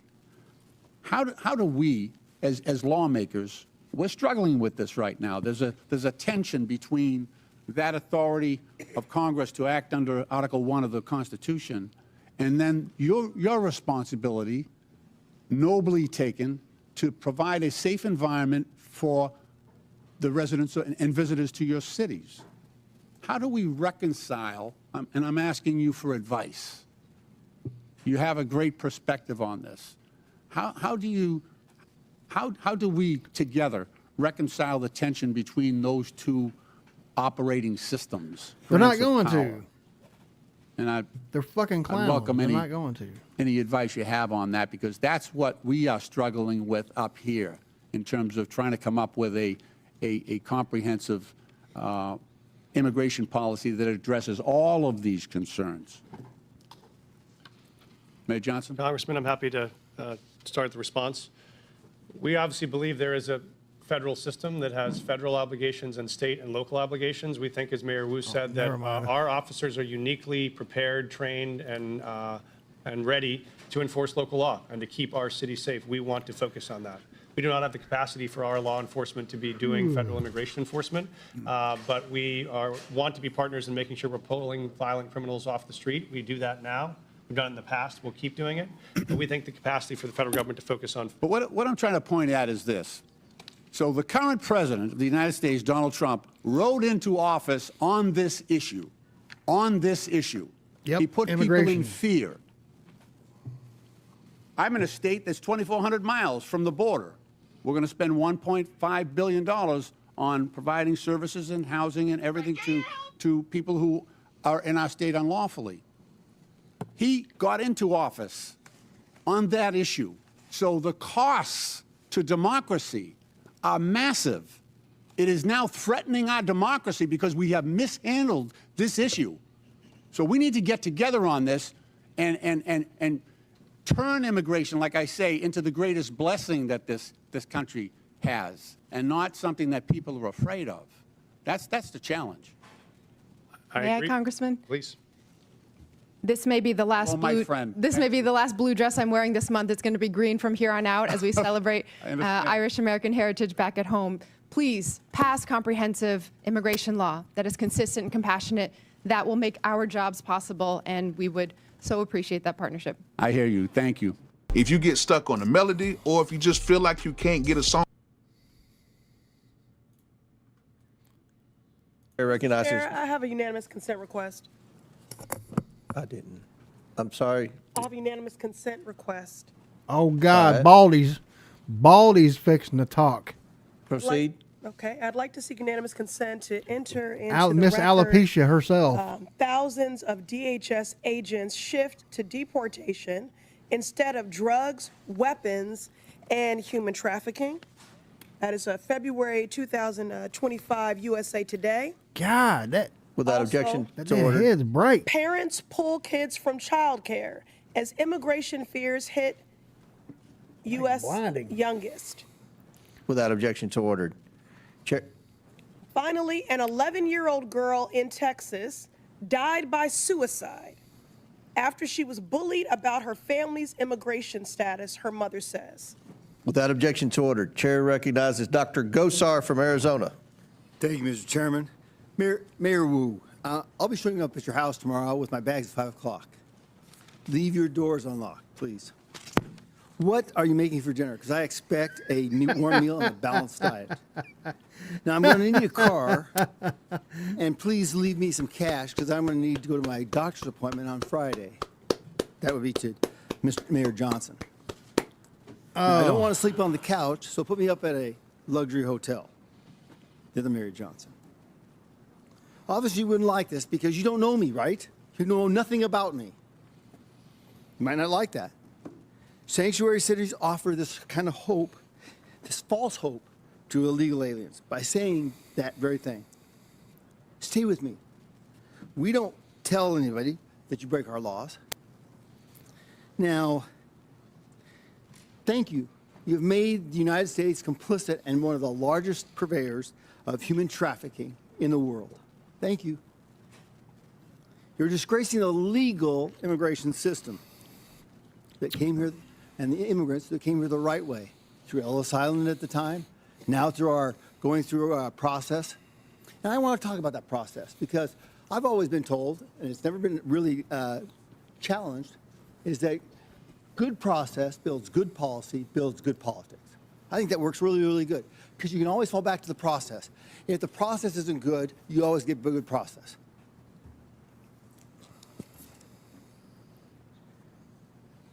Now, you heard the word establishing trust, okay? How can you establish trust at the very beginning when you have a false narrative here? You're defending folks who have broken the law. The definition I've always looked at is trust is a series of promises kept. What kind of trust are you supporting here? What is the trust with an illegal alien? It's a false hope. It's a false trust. Welcome. We're bringing you in. It's disorganized process. Now, let me ask you a question. Mayor Adams, did you support SB 1070? I'm sorry? Did you support the Arizona law called SB 1070? I'm not familiar with it, sir. Well, let me explain, okay? Mm-hmm. SB 1070 challenged the federal government on its supremacy clause. Because we, in Arizona, wanted, the government wasn't doing anything, so we thought, we'll do this. We can't allow them to break laws. The Supreme Court ruled that struck it down. Now, it seems contraindicating here that you would have supported SB 1070, right, Mayor Adams? Based on the premise that you or would you violate the supremacy clause in regards to immigration? Would I violate the supremacy clause? This is way over my head. Okay. I felt law. That's you know. Mayor Johnson, would you have supported SB 1070, allowing Arizona to follow their own laws? Because that's what you're doing right here. Thank you, Congressman. We currently follow man, all come federal on. law, all state law, and all local law. So we do not have any supremacy clause challenges that we're pursuing or maintaining. Okay. Well, it seems like you are. But Mr. Johnson, do you agree? The city of Chicago complies with all laws. Okay. Mayor Wu. No, it doesn't. I'm not familiar with that law because I'm focused on the city of Boston, but we follow all state, city, and federal laws in Boston. No, they What don't. happens when you get in conflict with them? Who do you support? The Constitution, as I understand it, doesn't require cities or police officers or anyone to follow their laws in conflict, follow federal laws in conflict with local laws or state laws. Okay, in the Constitution it says, and it's explicit, that the federal government has jurisdiction and supremacy over all immigration laws, right? I mean, I heard it a number of times from my colleagues over here. We're the ones who can define that. We're the ones that have that. We just heard we want a comprehensive immigration policy. How can you get a comprehensive immigration policy when you're defining it from the very get-go? You're building it on false premises and false tenets. So here's the thing. Okay, so they're defying the federal immigration laws when they have sanctuary cities. That's what they're doing. And this guy right here, he is bringing that to light. Like I don't know if they're actually seeing it now, which they're probably not. I mean, this is like 8 months old. This video is 8 months old. So they're not seeing what the hell is going on. They're really not. Which is disturbing. Very, very disturbing, considering that because of their laws, because of the laws in the state of Washington State, Idaho, Oregon, California, that Afghani fucktard was able to come to Washington, D.C. and kill 2 National Guard troops. So, because of their stupid fucking sanctuary laws, that's what he was actually able to do. Respectfully, Congressman, you could pass bipartisan legislation, and that would be comprehensive immigration law. Well, apparently not, because it is bipartisan.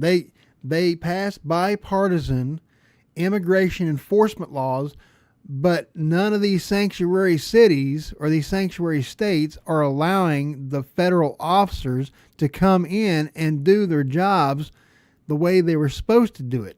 ICE and Border Patrol are supposed to take care of our border and our immigration laws, federal immigration laws. Federal, which means nationwide. False narrative is that immigrants in general are criminals, or immigrants in...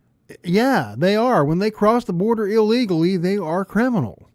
If they fail to show up to court for their immigration hearings, that is criminal. If I don't show up for a court date, I can be held in contempt of court. That is a crime. You're committing a crime when you don't show up to court. That's what we're trying to get at here. If an American citizen doesn't show up to court, they can be held in contempt in court. A bench warrant can be placed. A bench warrant can be called out for that person.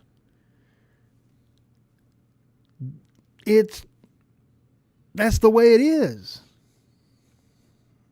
in general cause all sorts of danger and harm. That is actually what is undermining safety in our communities.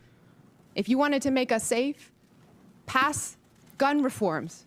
Stop cutting Medicaid. Hold Stop up. cutting cancer research. Hold up. Hold the fucking phone. Gun laws and gun reforms didn't stop that fucking Afghani fucktard from coming and shooting somebody in Washington, D.C. Now, did it? Your gun laws, the gun laws, and they're going to try, I guarantee you, they are going to try to use this shooting as an example of stricter gun laws. But the problem is the criminals don't care about gun laws. That's the point. The criminals do not care about gun laws. They can get guns from anywhere. And these stupid people, they know that.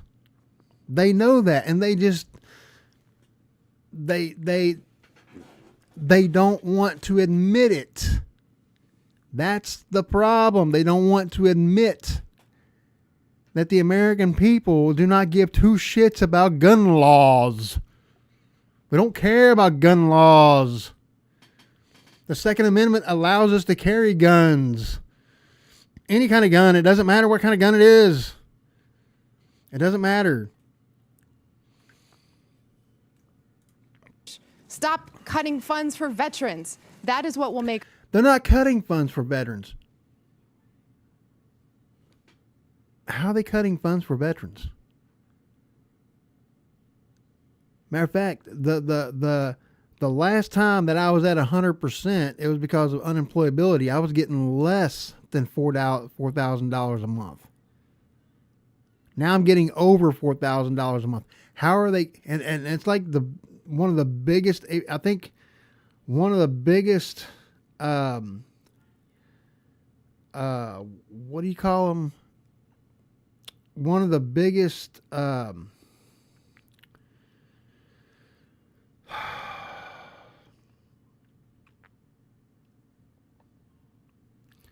can't think of what it's called. It's where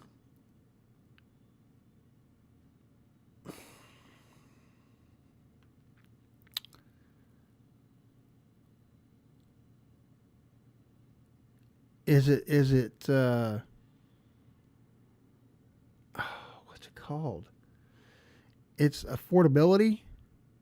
Like they give you a little bit extra money, like every year they like raise the amount that you get up. Cost of living, that's what it is, cost of living. So every single time they raise the cost of living up, it's supposed to match inflation. It's not going to go down. Like veterans pay is not going to go down. So how are they cutting veterans benefits? My benefits haven't been cut. I lost 10% when I went back to work because of unemployability, but I just got it back. But I didn't get unemployability back. I actually got 100% VA rated without unemployability. Make our city safe. Yes, thank you. I yield back. Chair recognizes Mr. Krishnamurti from Illinois. Thank you, Mr. Chair. Mayor Johnson, there's been much talk about Chicago and its enforcement of laws to rid our communities of criminals, so I want to give you a chance to address some of these questions. First, Mayor Johnson, the city of Chicago operates under 4 sets of laws: federal, state, county, and of course, Chicago's own laws, right? That is correct.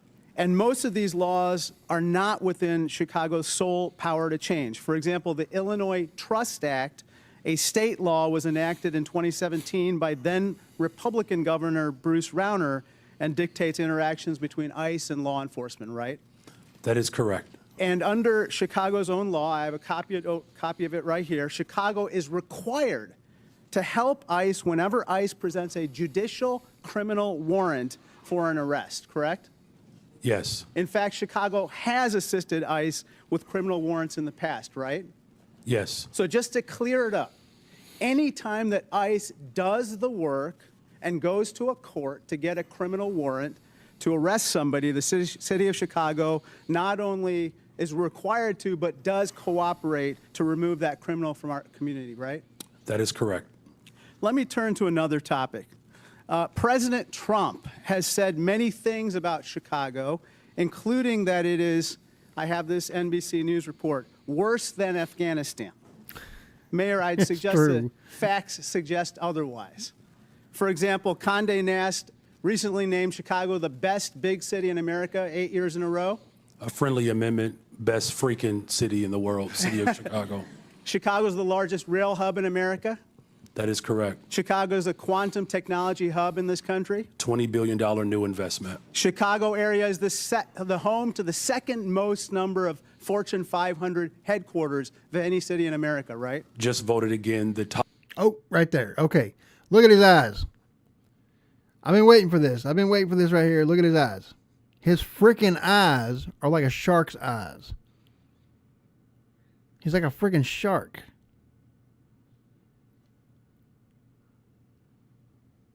Look at him. Those freaking beady eyes, man. I hate that guy. I really despise that guy with a passion. And trust me when I tell you, it's not because he's black. It's not because he's black. There's no race involved with it whatsoever. If he was a white guy, I'd hate him just as much. Top relocator for corporate headquarters for 13 consecutive years. And it's home to O'Hare Airport, the most interconnected airport on the continent. Is that right? That is correct. That doesn't sound like Afghanistan to me, sir, does it? The city of Chicago is a beautiful place. We also have 20% of the world's fresh water right in our front yard. Our restaurants are amazing. In fact, everything that is dope about America comes from Chicago. A Republican named Lincoln was nominated for president in Chicago, and a Democrat named Obama called. It's so easy to become a podcaster with. It's the city of big shoulders, the heart of the heartland, the home to the world's best pizza. And we're not going to take any slander from Donald Trump or anyone else lying down. Is that right? That is correct.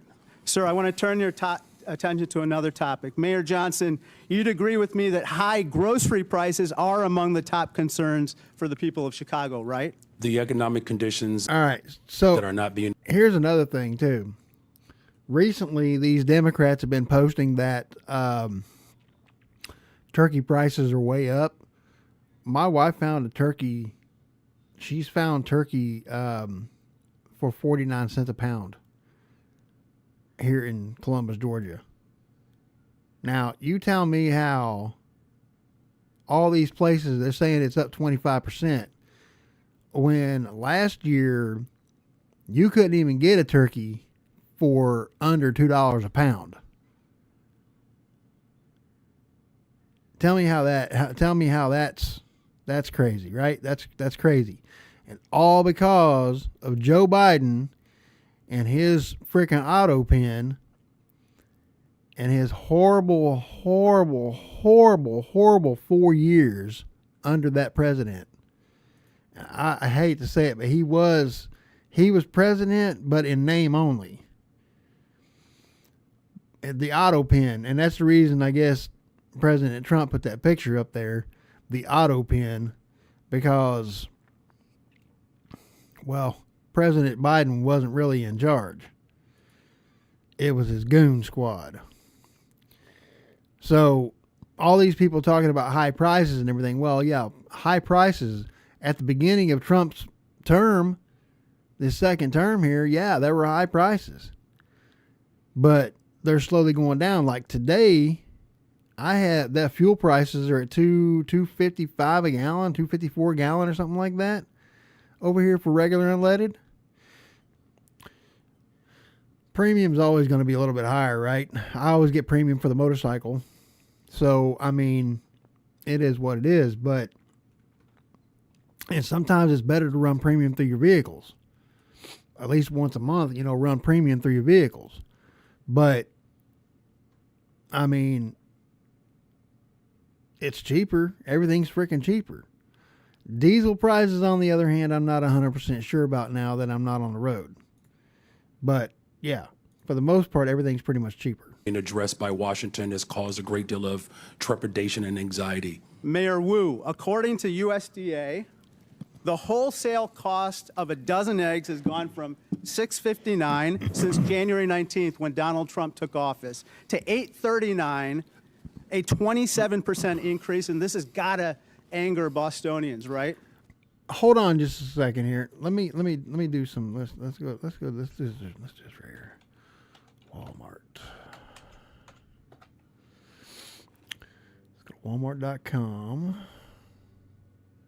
Cancel that. Let's go eggs.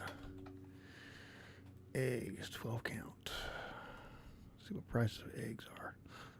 Oh, how about that? How about that? They must be talking about the organic eggs. People must be talking about organic eggs.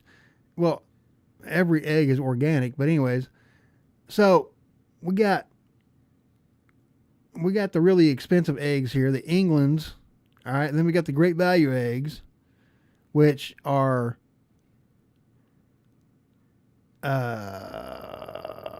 12 count, and these are the extra large, which are 12 count, $2.22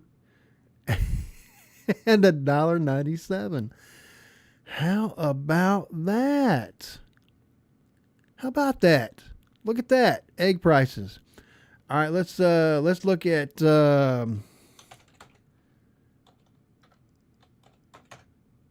chicken breast, right?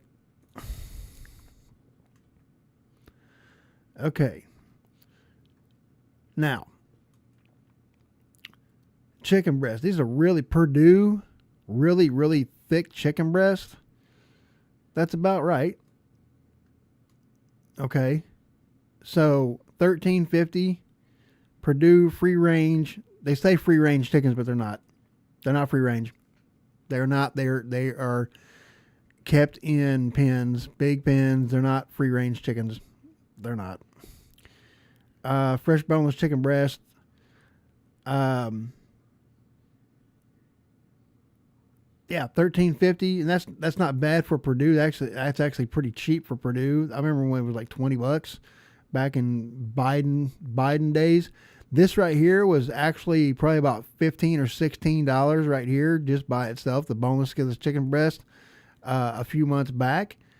But the prices have actually went down. You get 1, 2, 3, 4, 5, 6, 7, 8 pieces of chicken breast in there for $11 or $12 right there. That's let's see, 1, 2, 3, 4, 5, 6, 7, 8. I'm not going by pound. Let's say, yeah, I say it's about right. Yeah, $11.72. I'd say probably about $1, anywhere between $1.25 and $1.50 per leg or per chicken breast, per breast. All right. Let's look at steak. Let's see what steak looks like. Steak. Beef's probably going to be up a little bit considering. All right. So these are New York strips. $24.10. You can't get a New York strip for that price out there. That's Angus too. That's Angus beef. That's not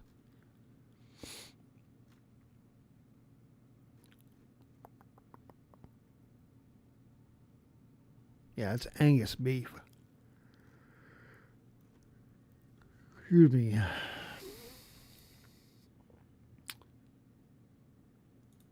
Let's go great value because you know that's how we go, right? How we do it.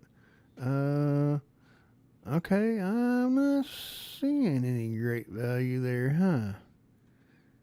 All right, well let's do this. Let's take that back off there. Yeah, it's up. Well, this ain't bad right here. Beef choice Angus thin sliced. That's steak. But you really want the good stuff. You got to go up in price a little bit. Thin New York strips. It's always going to be a little bit more expensive for this.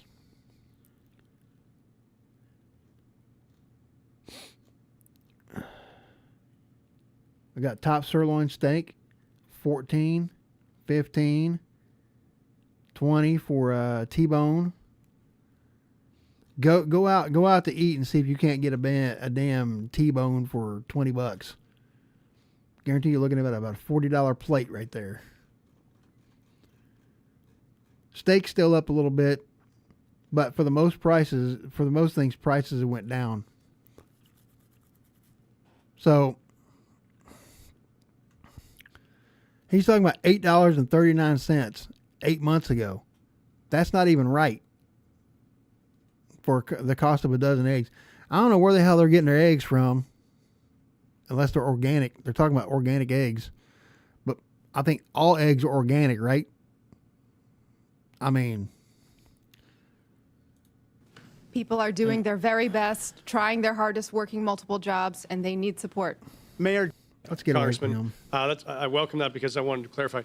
We do not shield people from federal law. I just asked We you do not what, provide so sanctuary. you don't consider yourself a sanctuary city?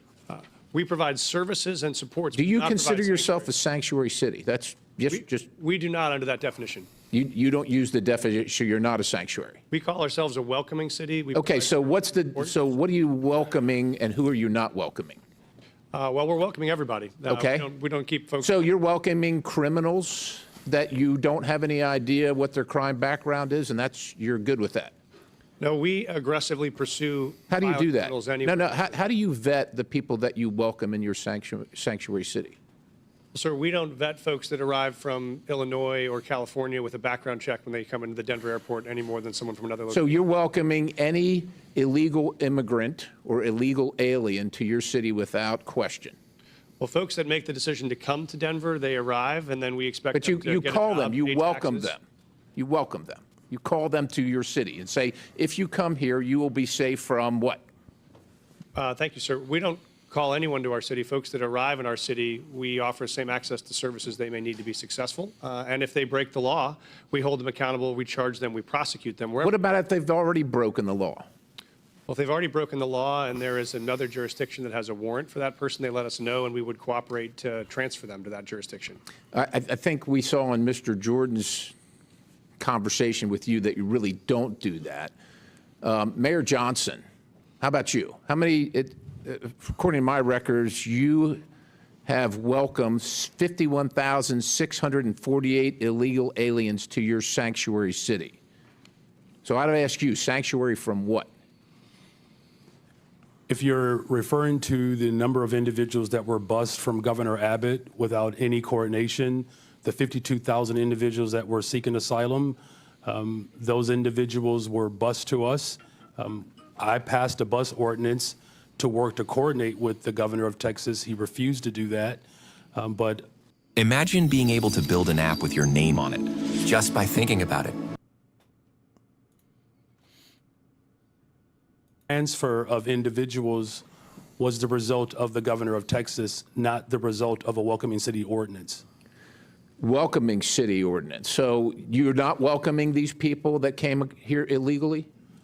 The individuals that were bused to us from the border. From They were not Governor Abbott. welcome in Chicago? You didn't welcome them?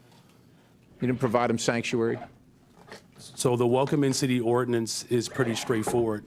It allows for our local law enforcement to focus on local policies. Sanctuary city. And that's why we're Just seeing say a it. decline in violence. So you in the don't city of care Chicago. about federal law enforcement policies, only local policies? We comply with all laws. What I do care about is this body, Washington, passing comprehensive immigration. So let me ask you this. Chicago residents reported 28,443 violent crimes during 2024 alone. Cases of aggravated assault rising to the highest level in 2 decades. Now, also, state funds, $160 million, were issued to illegal alien job assistance shelters in Chicago. You're the mayor of Chicago. Do you think that your residents or the residents of your state should be paying for that more than they should be paying for their own needs, their own roads, their own public safety? I mean, who elected you? The people that came illegally, whether they were sent to you or not, or the people that reside in Chicago? Who elected you? And who do you serve? The people of Chicago elected me as the 57th mayor of the city of Chicago, and we serve all the residents of the city of Chicago. Illegal or not, criminal or not. How many of the 662,566 illegal aliens with criminal histories that ICE has reported are now residing in Chicago? Someone will have to get back with you with that number. I don't keep account Do you of. take immigration information from criminals as they're arrested and processed? Do you take immigration information?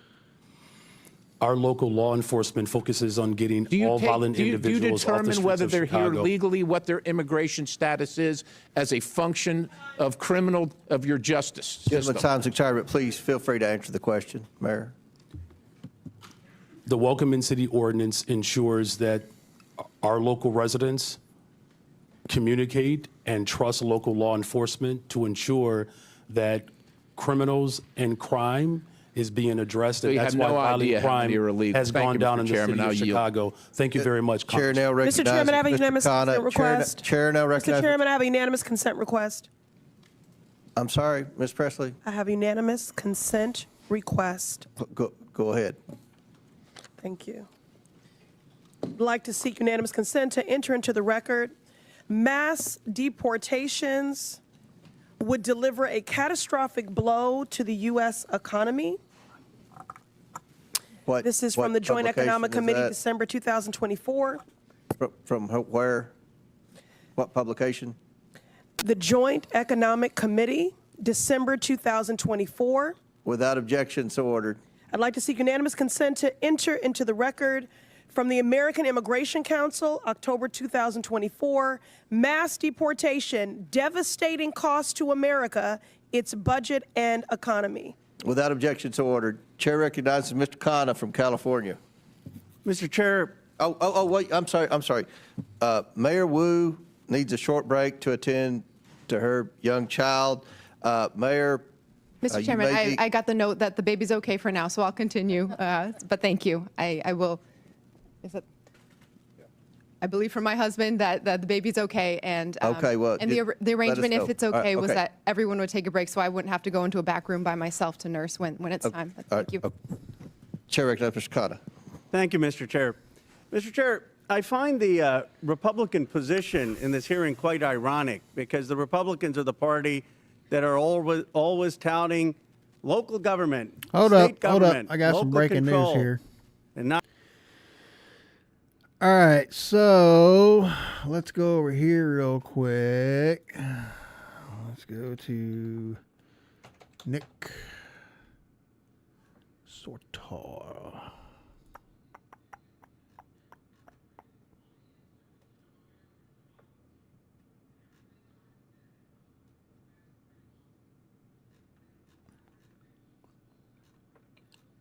About an hour ago, Nick Sorter. Just in, one of the National Guard soldiers shot in today's attack has been identified as Andrew Wolf of Inwood, West Virginia. Wolf is still believed to be in critical condition and has been undergoing surgery for several hours. Please pray for Andrew and his family.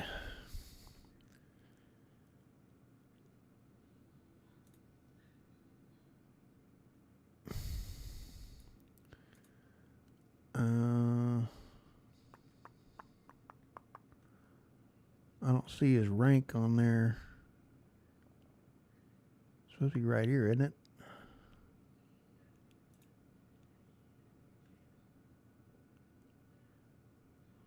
Might be a specialist. But yeah. So maybe I thought maybe both of them had died, but maybe not.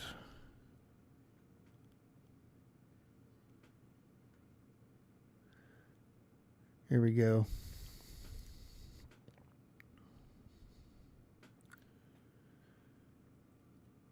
Here's the thing. And I'm going to be very, very honest about this. Because I believe that all the National Guard members in Washington, D.C. need to be armed. Period. If you're in any kind of area like this, you need to be armed. You can use judgment. You can use good judgment. A lot of these guys have really good judgment.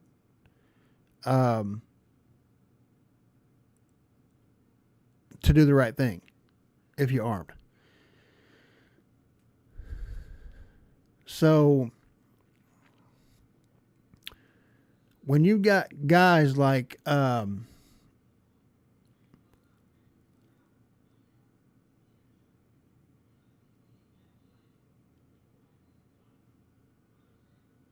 governors like Governor Pritzker or Pennsylvania Governor Shapiro, people like that who are freaking clowns, not saying anything about, well, you know what? I would prefer that they wouldn't say anything at all. I'll just put it that way. I'll just put plain out and simple. Just right out, simple, say it.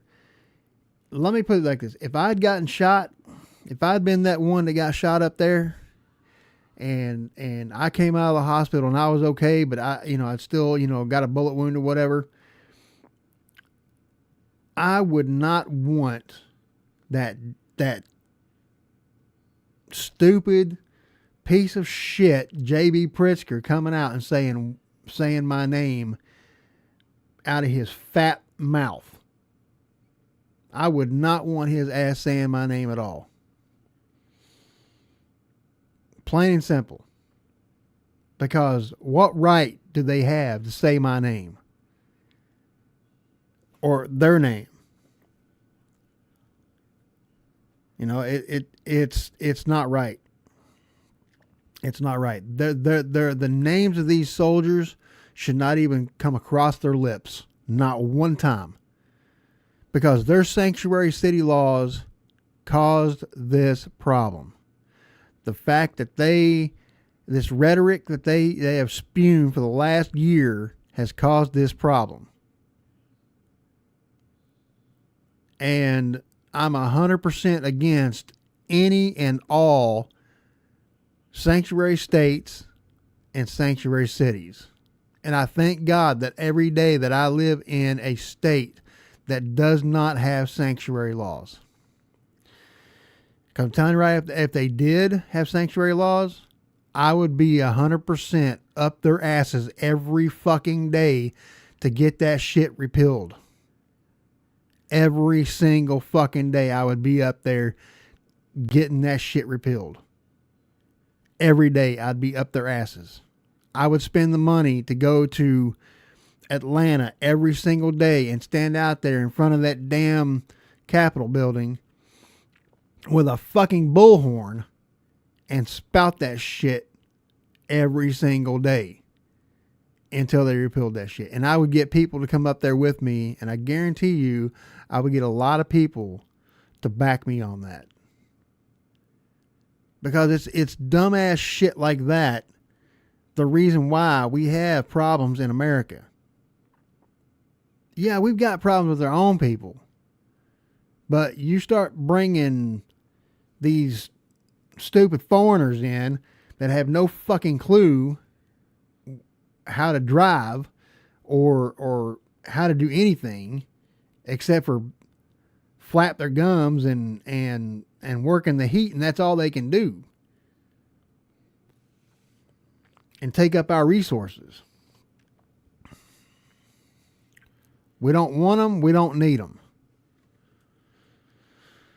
And you can call me Islamophobic if you want to. I don't give two shits. I don't give a flying fuck. I don't give a fuck. I don't give a fuck. I don't give a fuck. At all. If you're an illegal alien, I don't care where you're from. And I don't care what color you are. But if you're an illegal alien, you need to fucking leave. Get out of our fucking country. We don't want you here. We don't want you here.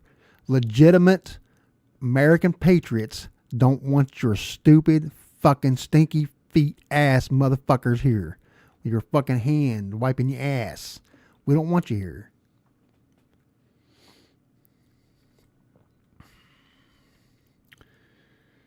Border Patrol Commander Greg Bovino is calling out Democratic politicians who refused to mention the D.C. National Guard attacker wasn't illegal. It was an illegal. Let me say it again. He was illegal.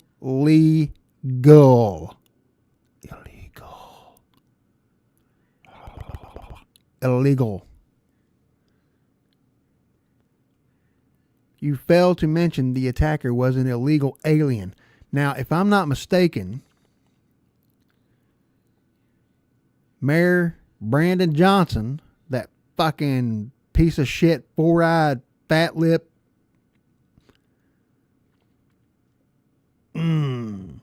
that motherfucker I hate so much, his ass doesn't like the terms illegal alien. Well, too fucking bad. I don't give two shits what you don't like. I don't care. I don't care. I don't care.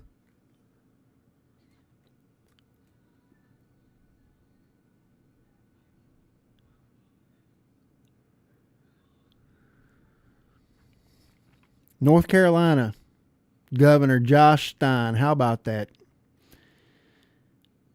He's a piece of shit too.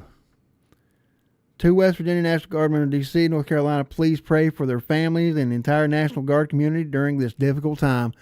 Well, you should have prayed for them, and you should have helped them out. You should have helped ICE out when ICE was over there in North Carolina. You should have been more productive with the people there in North Carolina and the ICE agents that were over there. And he's right. Commander Greg Bovino is right. You failed to mention that the attacker was an illegal alien. Why is that? Inquiring minds want to know, why is that? Why did you fail to mention that the attacker was an Afghani illegal fucking foot washing,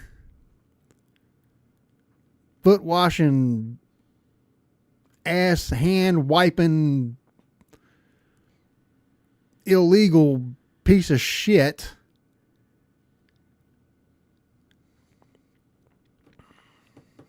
that has no business being here in the United States? And all because of Joe Biden and his little fucktard auto pen bullshit, and then pulling out of Afghanistan was the biggest, the worst thing that you've ever done. The way they pulled out of Afghanistan was the worst way they could have done it. And if it wasn't for that cocksucking piece of shit right there probably wouldn't have been in Washington, D.C. And these two National Guard members would still be up and about. Man, I hate people like that. God, I hate people like that. Fucking clowns. You know what really pisses me off? The other thing that pisses me off too is Iraq, right?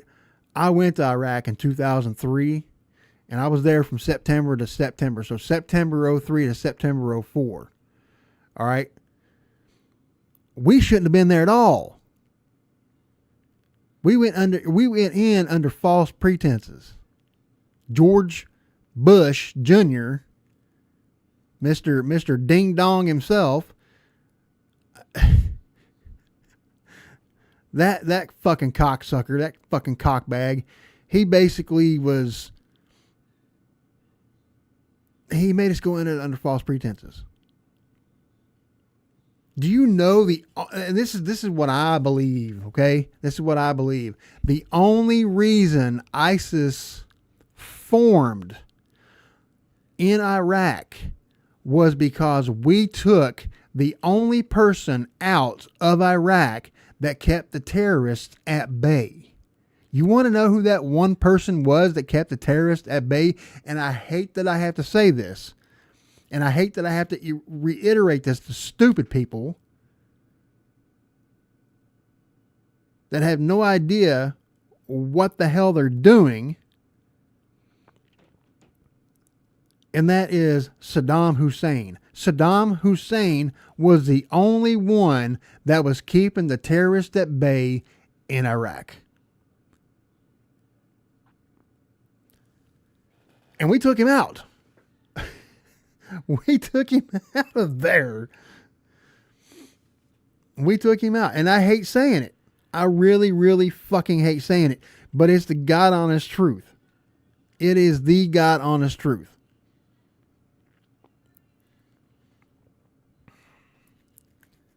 But of course, the commanders over there in Iraq, they didn't want to hear that at the time because they figured that taking him out would stabilize the region. But it was already stable before we went in.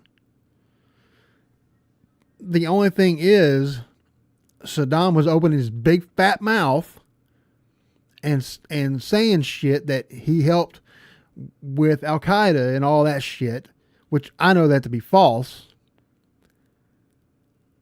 because we were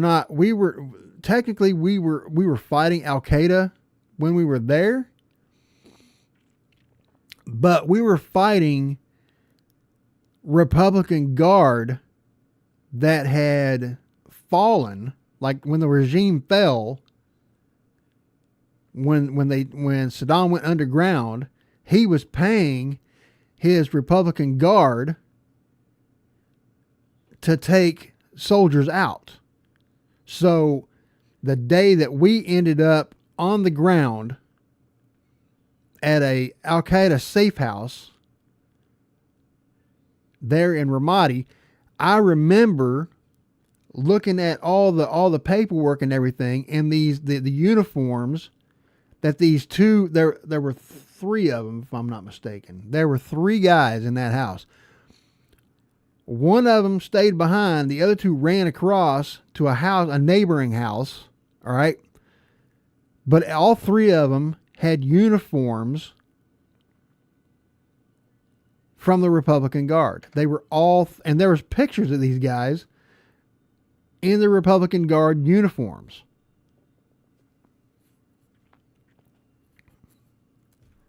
So if we wouldn't have, let me just put it down to you like this. It's exactly how I said it before, and I'll say it again. If we didn't take Saddam out and we kept him there in power,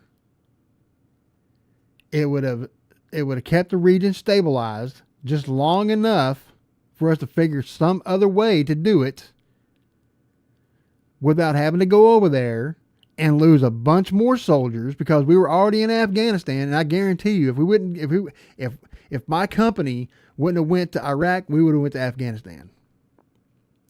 At some point in the time, in some way, some form or fashion, we would have went to Afghanistan. But no, we went to Iraq instead. And I'm still pissed off about that because I didn't want to go. Oh, and it's another thing too, the seditious six, right? These clowns that are talking about, disobeying orders and stuff. Here's the deal. Do you think for 1 minute when I was in Iraq that I didn't question orders? I questioned some of the orders that I got, but after deliberating on these questions that I had, because we were taught in my unit, we were taught to ask questions about certain things. So when we were deliberating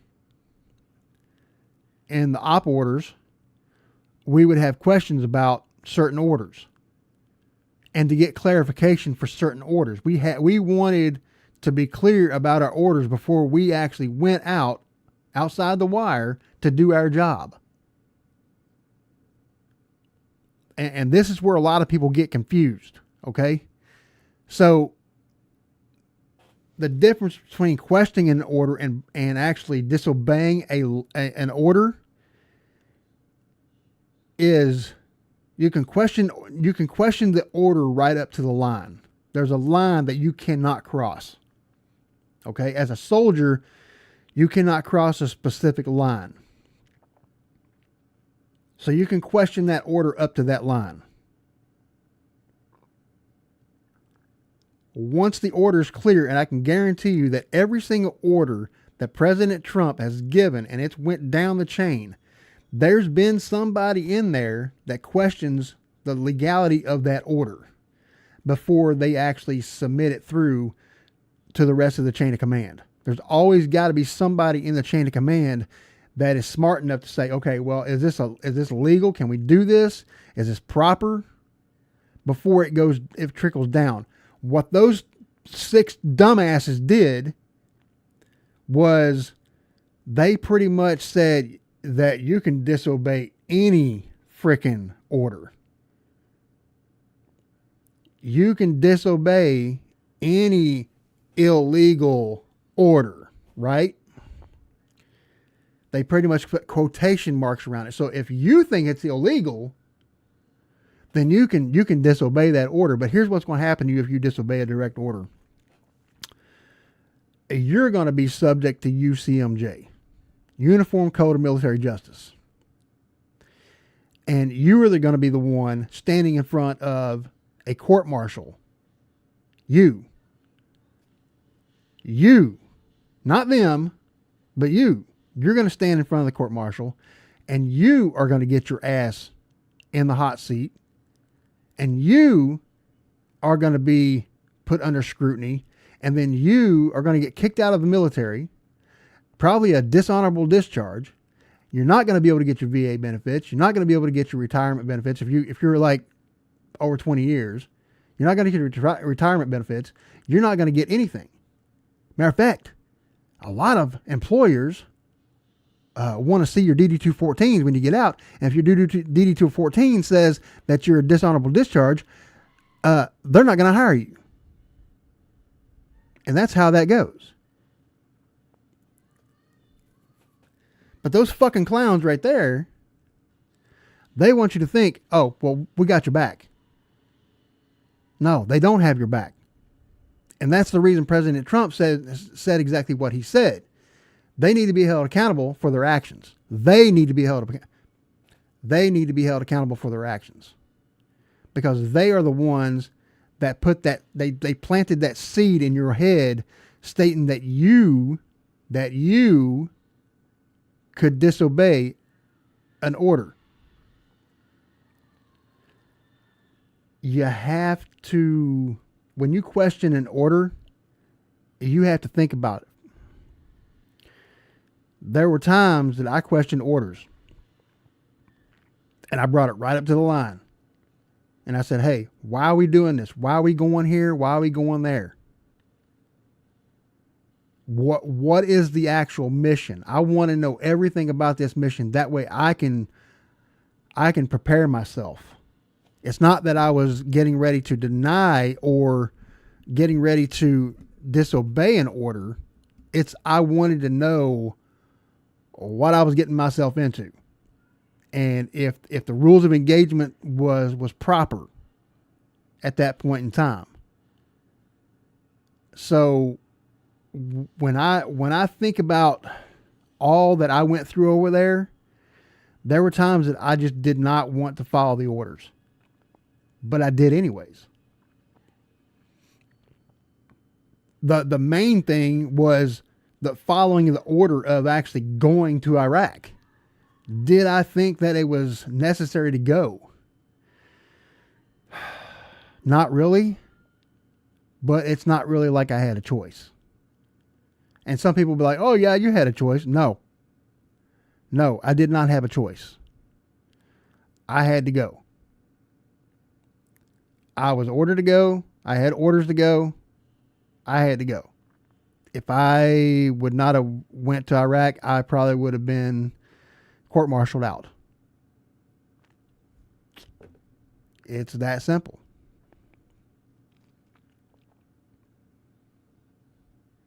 And a lot of people don't understand that.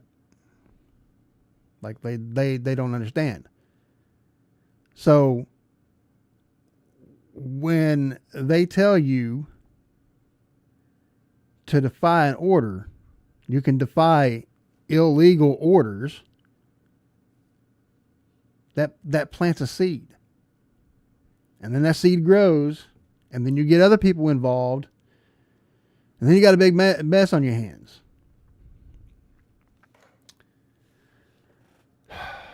But I don't know. I went off on a rant there. But this shit right here, this shit right here really, really pisses me off. It really does. I see what they did. A lot of veterans see what they did. There are a lot of veterans out there that believe what they did was right. But like I've seen before, basic training, when you're in basic training, you know, you are trained about orders and where they come from and how to disseminate lawful orders from unlawful orders. There's a huge difference. Okay? If my commanding officers, if my officers, my captain told me to go jump off a cliff, do you think I'd go jump off a damn cliff? No. Now, if he told me that, hey, we're going to take some parachutes out, we're gonna go parachute training, and we're gonna do it by jumping off cliffs. Well, I mean, if that's the way the Army actually trains to use parachutes, then yeah, we could do that. But I'm just not going to go over there and jump off a cliff just because they say jump off a cliff. All right? There's the difference. Okay? Anyways. All right, let's go back to this Not having oversight. federal overreach. So I want to explore actually one of your favorite topics on the other side of the aisle, the infamous mask mandates. I know how much you love them. When CDC came out with the mask mandate order of January 29th, 2021, they said that we needed to have fines of $1,500 for anyone who didn't wear a mask. There's the other thing. You know, here in the state of Georgia, we didn't believe all that mask hype. I mean, there's still people out there that wear the damn things, and they look stupid driving around. They look stupid driving around the cars actually doing it. So, I mean, it is what it is. I seen a guy riding a motorcycle, and he had a mask on. He had one of those a literal fucking surgical mask on. It was the dumbest thing I'd ever seen in my life. On a plane or in a public space. And they said that there needed to be referred criminally to the Transportation Authority if they violated it more than once. Now, Governor Abbott said in Executive Order 38, we're not going to have our cities enforce the mask mandate. And Governor DeSantis said the same thing.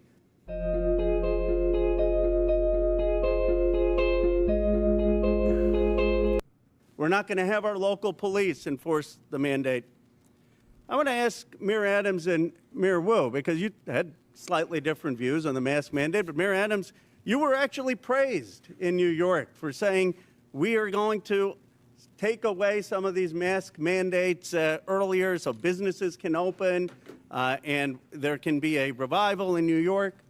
Did you ever, in law enforcement, to your knowledge, enforce the CDC mask mandate and ask your law enforcement to fine people who didn't wear a mask $1,500? What we did was looked at the science and looked at how it will impact business, and after issuing warnings in education. But I think it's fair to say, Mayor, right? You never referred anyone to the Transportation Department for prosecution, and you never had local police out there saying we're going to fine people $1,500 with the CDC mandate. The goal was to always ensure that people will carry out the procedure, and we did several education and warning in the process. Mayor Wu, you were a great advocate of masks and looked at the science. Do you know if your city government actually ever used police resources to carry out the CDC or Transportation Department's mask mandate where they were fining $1,500 or referring for criminal prosecution? I am not aware of any incidents of someone in Boston having been fined or prosecuted for any mask-related issues. We certainly prioritize public health and saving lives, and so our role as a city was to provide positive communication, outreach, make sure there were signs and different community organizations that could go and remind people to stay safe and do their best to take care of each other and their And families. as much of an advocate as you were for masks, and I was an advocate for masks, would you have been hesitant to order your law enforcement, your local police, to say if someone was violating those mask mandates that we need to cooperate and turn them over to the Transportation Department for prosecution? Would that have given you some pause if the federal government were saying use your police departments to fine people $1,500 and give us their records for criminal prosecution? Yes, it would have. And so I guess I'm trying to understand, you know, if we set this precedent that we want cities to be enforcing every federal mandate, then what happens when there's a new Democratic president that comes and says, we want a mask mandate that the Republicans may not want? And when there are conservatives like Governor DeSantis or Governor Abbott saying we don't want our cities to enforce that?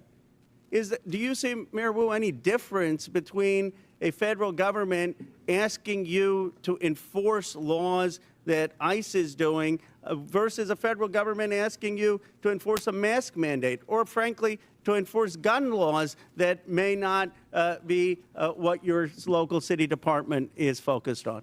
It does seem that local authority is part of our democracy and part of our system of government. Isn't the real issue here not one of immigration, but of federalism? Isn't the question, I mean, everyone agrees that there needs to be, if there's someone who's convicted of a crime, that ICE has the right to enforce those laws. The question is just, are you going to have local governments in this country be beholden to every new president's directives and armed for enforcing that? My view is that we ought to have local governments be able to use their police officers for their priorities. That, in its essence, is federalism, and it actually used to be the conservative Republican position. Gentlemen's time's expired. Chair recognizes Dr. Fox from North Carolina. Thank you, Mr. Chairman. Mayor Johnson, in the last 4 years, how much has Chicago spent on care for illegal aliens? Thank you for that question, Congresswoman. So since 2022, since the governor of Texas began Just shipping... tell me a number. I don't need a speech. Just tell me a number. So since 2022, since the governor of Texas was shipping individuals to cities across this country, the city's budget, roughly 1% of the city's budget over the course of 4 years. Mayor Johnston, the same question, and I don't need a speech, just a number. Thank you, Congresswoman. Thank you, Congresswoman. It's $79 million over the last 2.5 years. Mayor Adams, same question. How much has New York spent to care for illegal aliens? Approximately $6.9 billion went out of our taxpayers' funds. Mayor Wu, same question. How much has Boston spent to care for illegal aliens in the last 4 years? We do not ask about immigration status and giving city services and providing that access, so we do not have a number. Taxpayers have been bearing the brunt of the massive wave of illegal aliens who've entered the United States. The Biden administration seemingly declared taxpayers and hardworking Americans collateral damage in the pursuit of open borders. Again, Mayor Johnson, are NGOs providing services to illegal aliens in Chicago? In accordance with the Welcoming City Ordinance, our sister agencies or city departments, we do not seek the status of any individual that is seeking service. Mayor Johnston, are NGOs providing services to illegal aliens in Denver? Thank you, ma'am. When folks arrive on the streets without food or resources or shelter, we do provide food or shelter regardless of where folks arrive from. Mayor Adams, same question. Yes, in combination of city agencies and nonprofits, we responded to the migrant asylum seekers humanitarian crisis that hit our city. And Mayor Wu, I assume you don't know their status, but do you know if there are NGOs are providing services to people arriving in your city without any kind of documentation? There are community organizations, many of them in Boston, who seek to serve all of our Boston residents. Congress must provide oversight and ensure accountability for taxpayer funds going to NGOs. Agents from Customs and Border Protection have been outspoken in opposition to allowing NGOs to assist illegal aliens in subversion of law and order. When asked if NGOs are working at cross purposes to the mission of Border Patrol agents, the chief of the National Border Patrol Council said, quote, "Most definitely, and they should not be allowed, but our government allows it," end quote. NGOs receiving taxpayer funding through grants pay for everything from food, shelter, and transportation to legal services that help the migrants traverse Mexico. That is why I introduced H.R. 245, the Grant Integrity and Border Security Act. This bill would require all NGOs who apply for a federal grant to certify as part of their application that they have not, will not, and are not engaging in acts that violate federal immigration law. If NGOs continue violating our immigration laws, then my bill would ensure that no federal funds can ever go to the violators. It's time to pass this bill, ensure accountability, and secure our cities and the border. And with that, Mr. Chairman, I yield back. Gentlelady yields back. Chair recognizes Ms. Brown from Ohio. Thank you, Mr. Chairman. Today we've heard my colleagues on the other side of the aisle demean and dehumanize immigrants, choosing fear-mongering and political theater over real solutions. So let's take a moment to set the record straight. The best chance for comprehensive immigration reform came in 2013 when a bipartisan... Is it me, or do every one of these Democrat senators have some kind of like black mark in the center of their forehead here?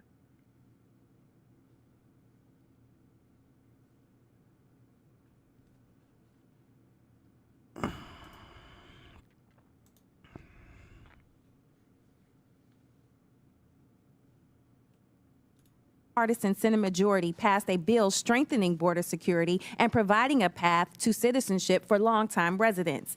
But House Republicans killed it. Fast forward a decade later to last year, the Senate crafted another bipartisan deal, one that would have enhanced border security and tackled the fentanyl crisis with better technology and more agents. But Donald Trump torpedoed it, preferring anti-immigration rhetoric to real solutions. So this isn't about fixing the problem, it's about exploiting it. And let's not forget, the president wasn't complaining about this when he was employing undocumented immigrants at his resort.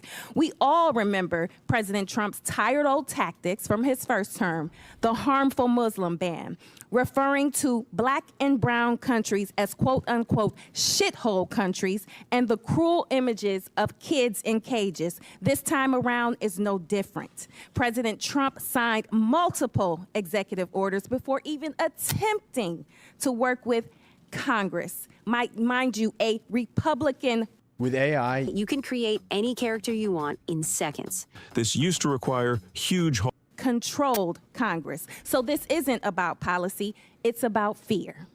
For the last decade, Trump has put... All right, I'm sick of them blaming Trump for everything, so let me just get out of that.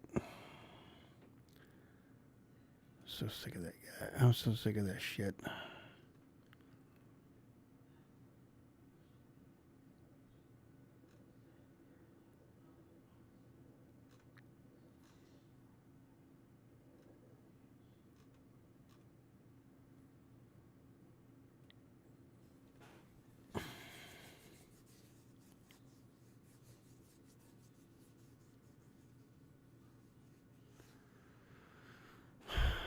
Let's go into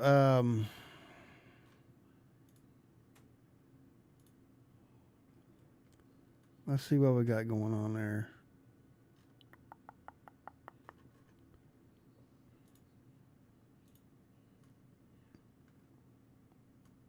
3 days ago, 1 day ago, 2 days ago, 3 weeks ago, 5 days ago, 1 month ago. Is there anybody live?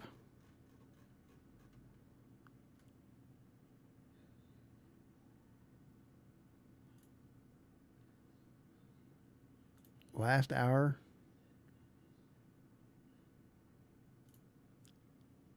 Wow.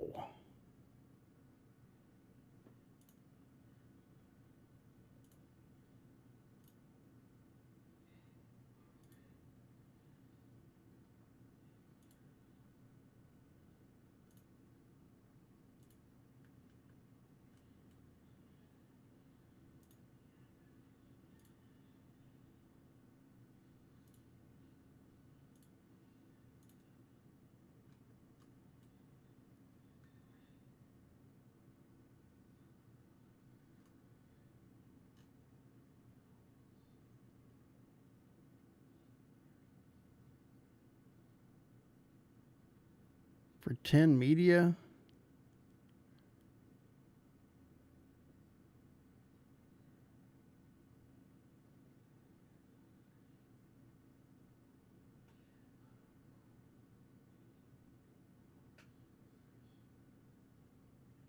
Oh, I can't see it. Oh, that's so weird.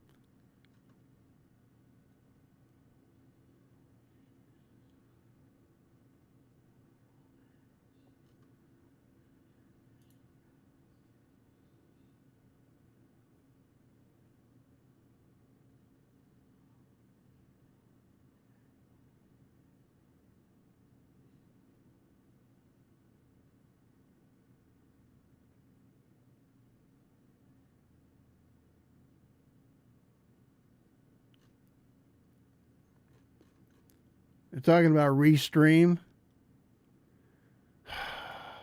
Fucking piece of shit.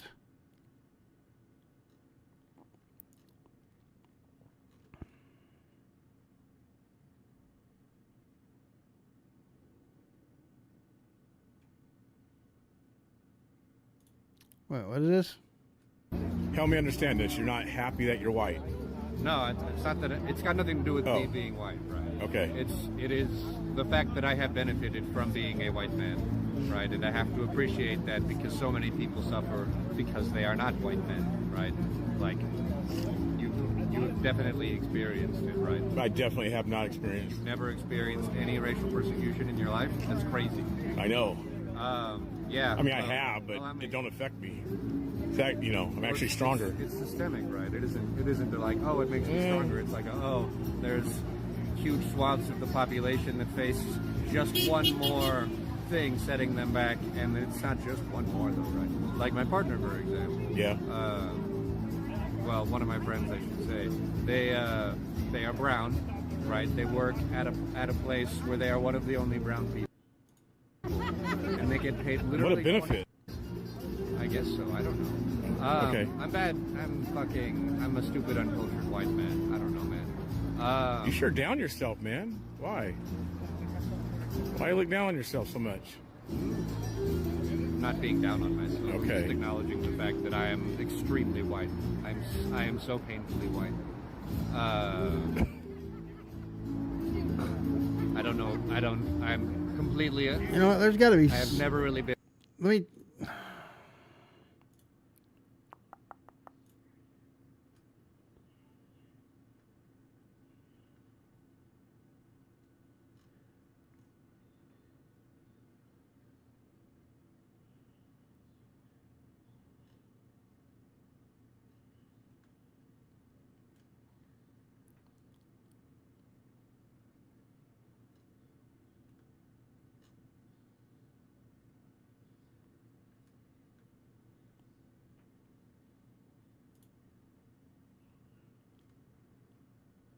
Here we go. Impoverished communities, right? I've been like surrounded by people who are relatively like able to afford food, right? So like. So is this affordable housing across the street here? That is, yeah. Yeah, that's kind of like where you would poverty in a sort of that way. That's the type. Yeah, definitely. Right. Did you know that there are 15 million year-round vacant homes in the United States, and around 1 million homeless people. Yeah. That's year-round vacant homes. Yeah. Right? Do you know why those homes are vacant? It's expensive to live nowadays, man. No, it's because it's profitable for private equity companies and real estate investing companies to buy up all of these houses and then have some of them, I say houses, but I should say not just houses, it's like, this includes apartments, right? Kind of like what they did here in the South waterfront area. Like this, right across. Exactly, yes. These new buildings. Yes, gentrification. They're empty, right? Because they don't want to lower the price because they don't want poor people to move in, right? They don't want to lower the price because it is more profitable to have fewer of your apartments filled or fewer of your units filled or fewer of your houses sold if it is just like drastically marked up, because then you have more rich people in the area, right? You can charge. But that's not a white thing or a black thing or Hispanic thing or Asian white thing. People benefit from that the most, though, right? And it is like in the South, especially, that is like a deliberate racism a lot, right? Like tenants refusing to let people of color into their communities, right? Or fucking like trapping black people in different impoverished areas by giving them the shittiest school systems and having like redistricting so that impoverished people all live in the same school district so that their schools get the worst funding, right? Yeah. So this is like your passion because you always talk about this type of stuff. Like about systemic racism? Yeah, always. No, it's not my passion. It's one of the things that I care a lot about, but I don't know enough about it to say that So why you talk about it so much then? Because it matters. It matters. It's something that's very easy to overlook because, like, do you know what the normalcy bias is? Yeah, I don't get into all the racism stuff because I don't experience it. I probably have had better jobs than you. Probably, maybe. That's to your benefit. That's very lucky of you. But the fact that systemic racism exists, like, you can't pretend it doesn't, right? I'm not pretending it does. Yeah. Racism exists across the board. Asians are racist against Russians. Russians are racist against black people. Every country, right? Humans often do that, right? What do you? Especially, like, the ruling class will always feed cultural division, right? Because anything that divides the working class is of benefit to the ruling class. It's past my bedtime. It is. I mean, bigotry by any name, right? What do you mean bigotry by any name?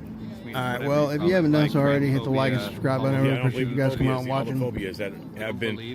I don't, because those Notification things bell. just start being talking points within the last 15 years. And yeah, I'll see you guys those next words were video. never around in the 90s and 80s and 70s. So, are you saying trans people didn't exist?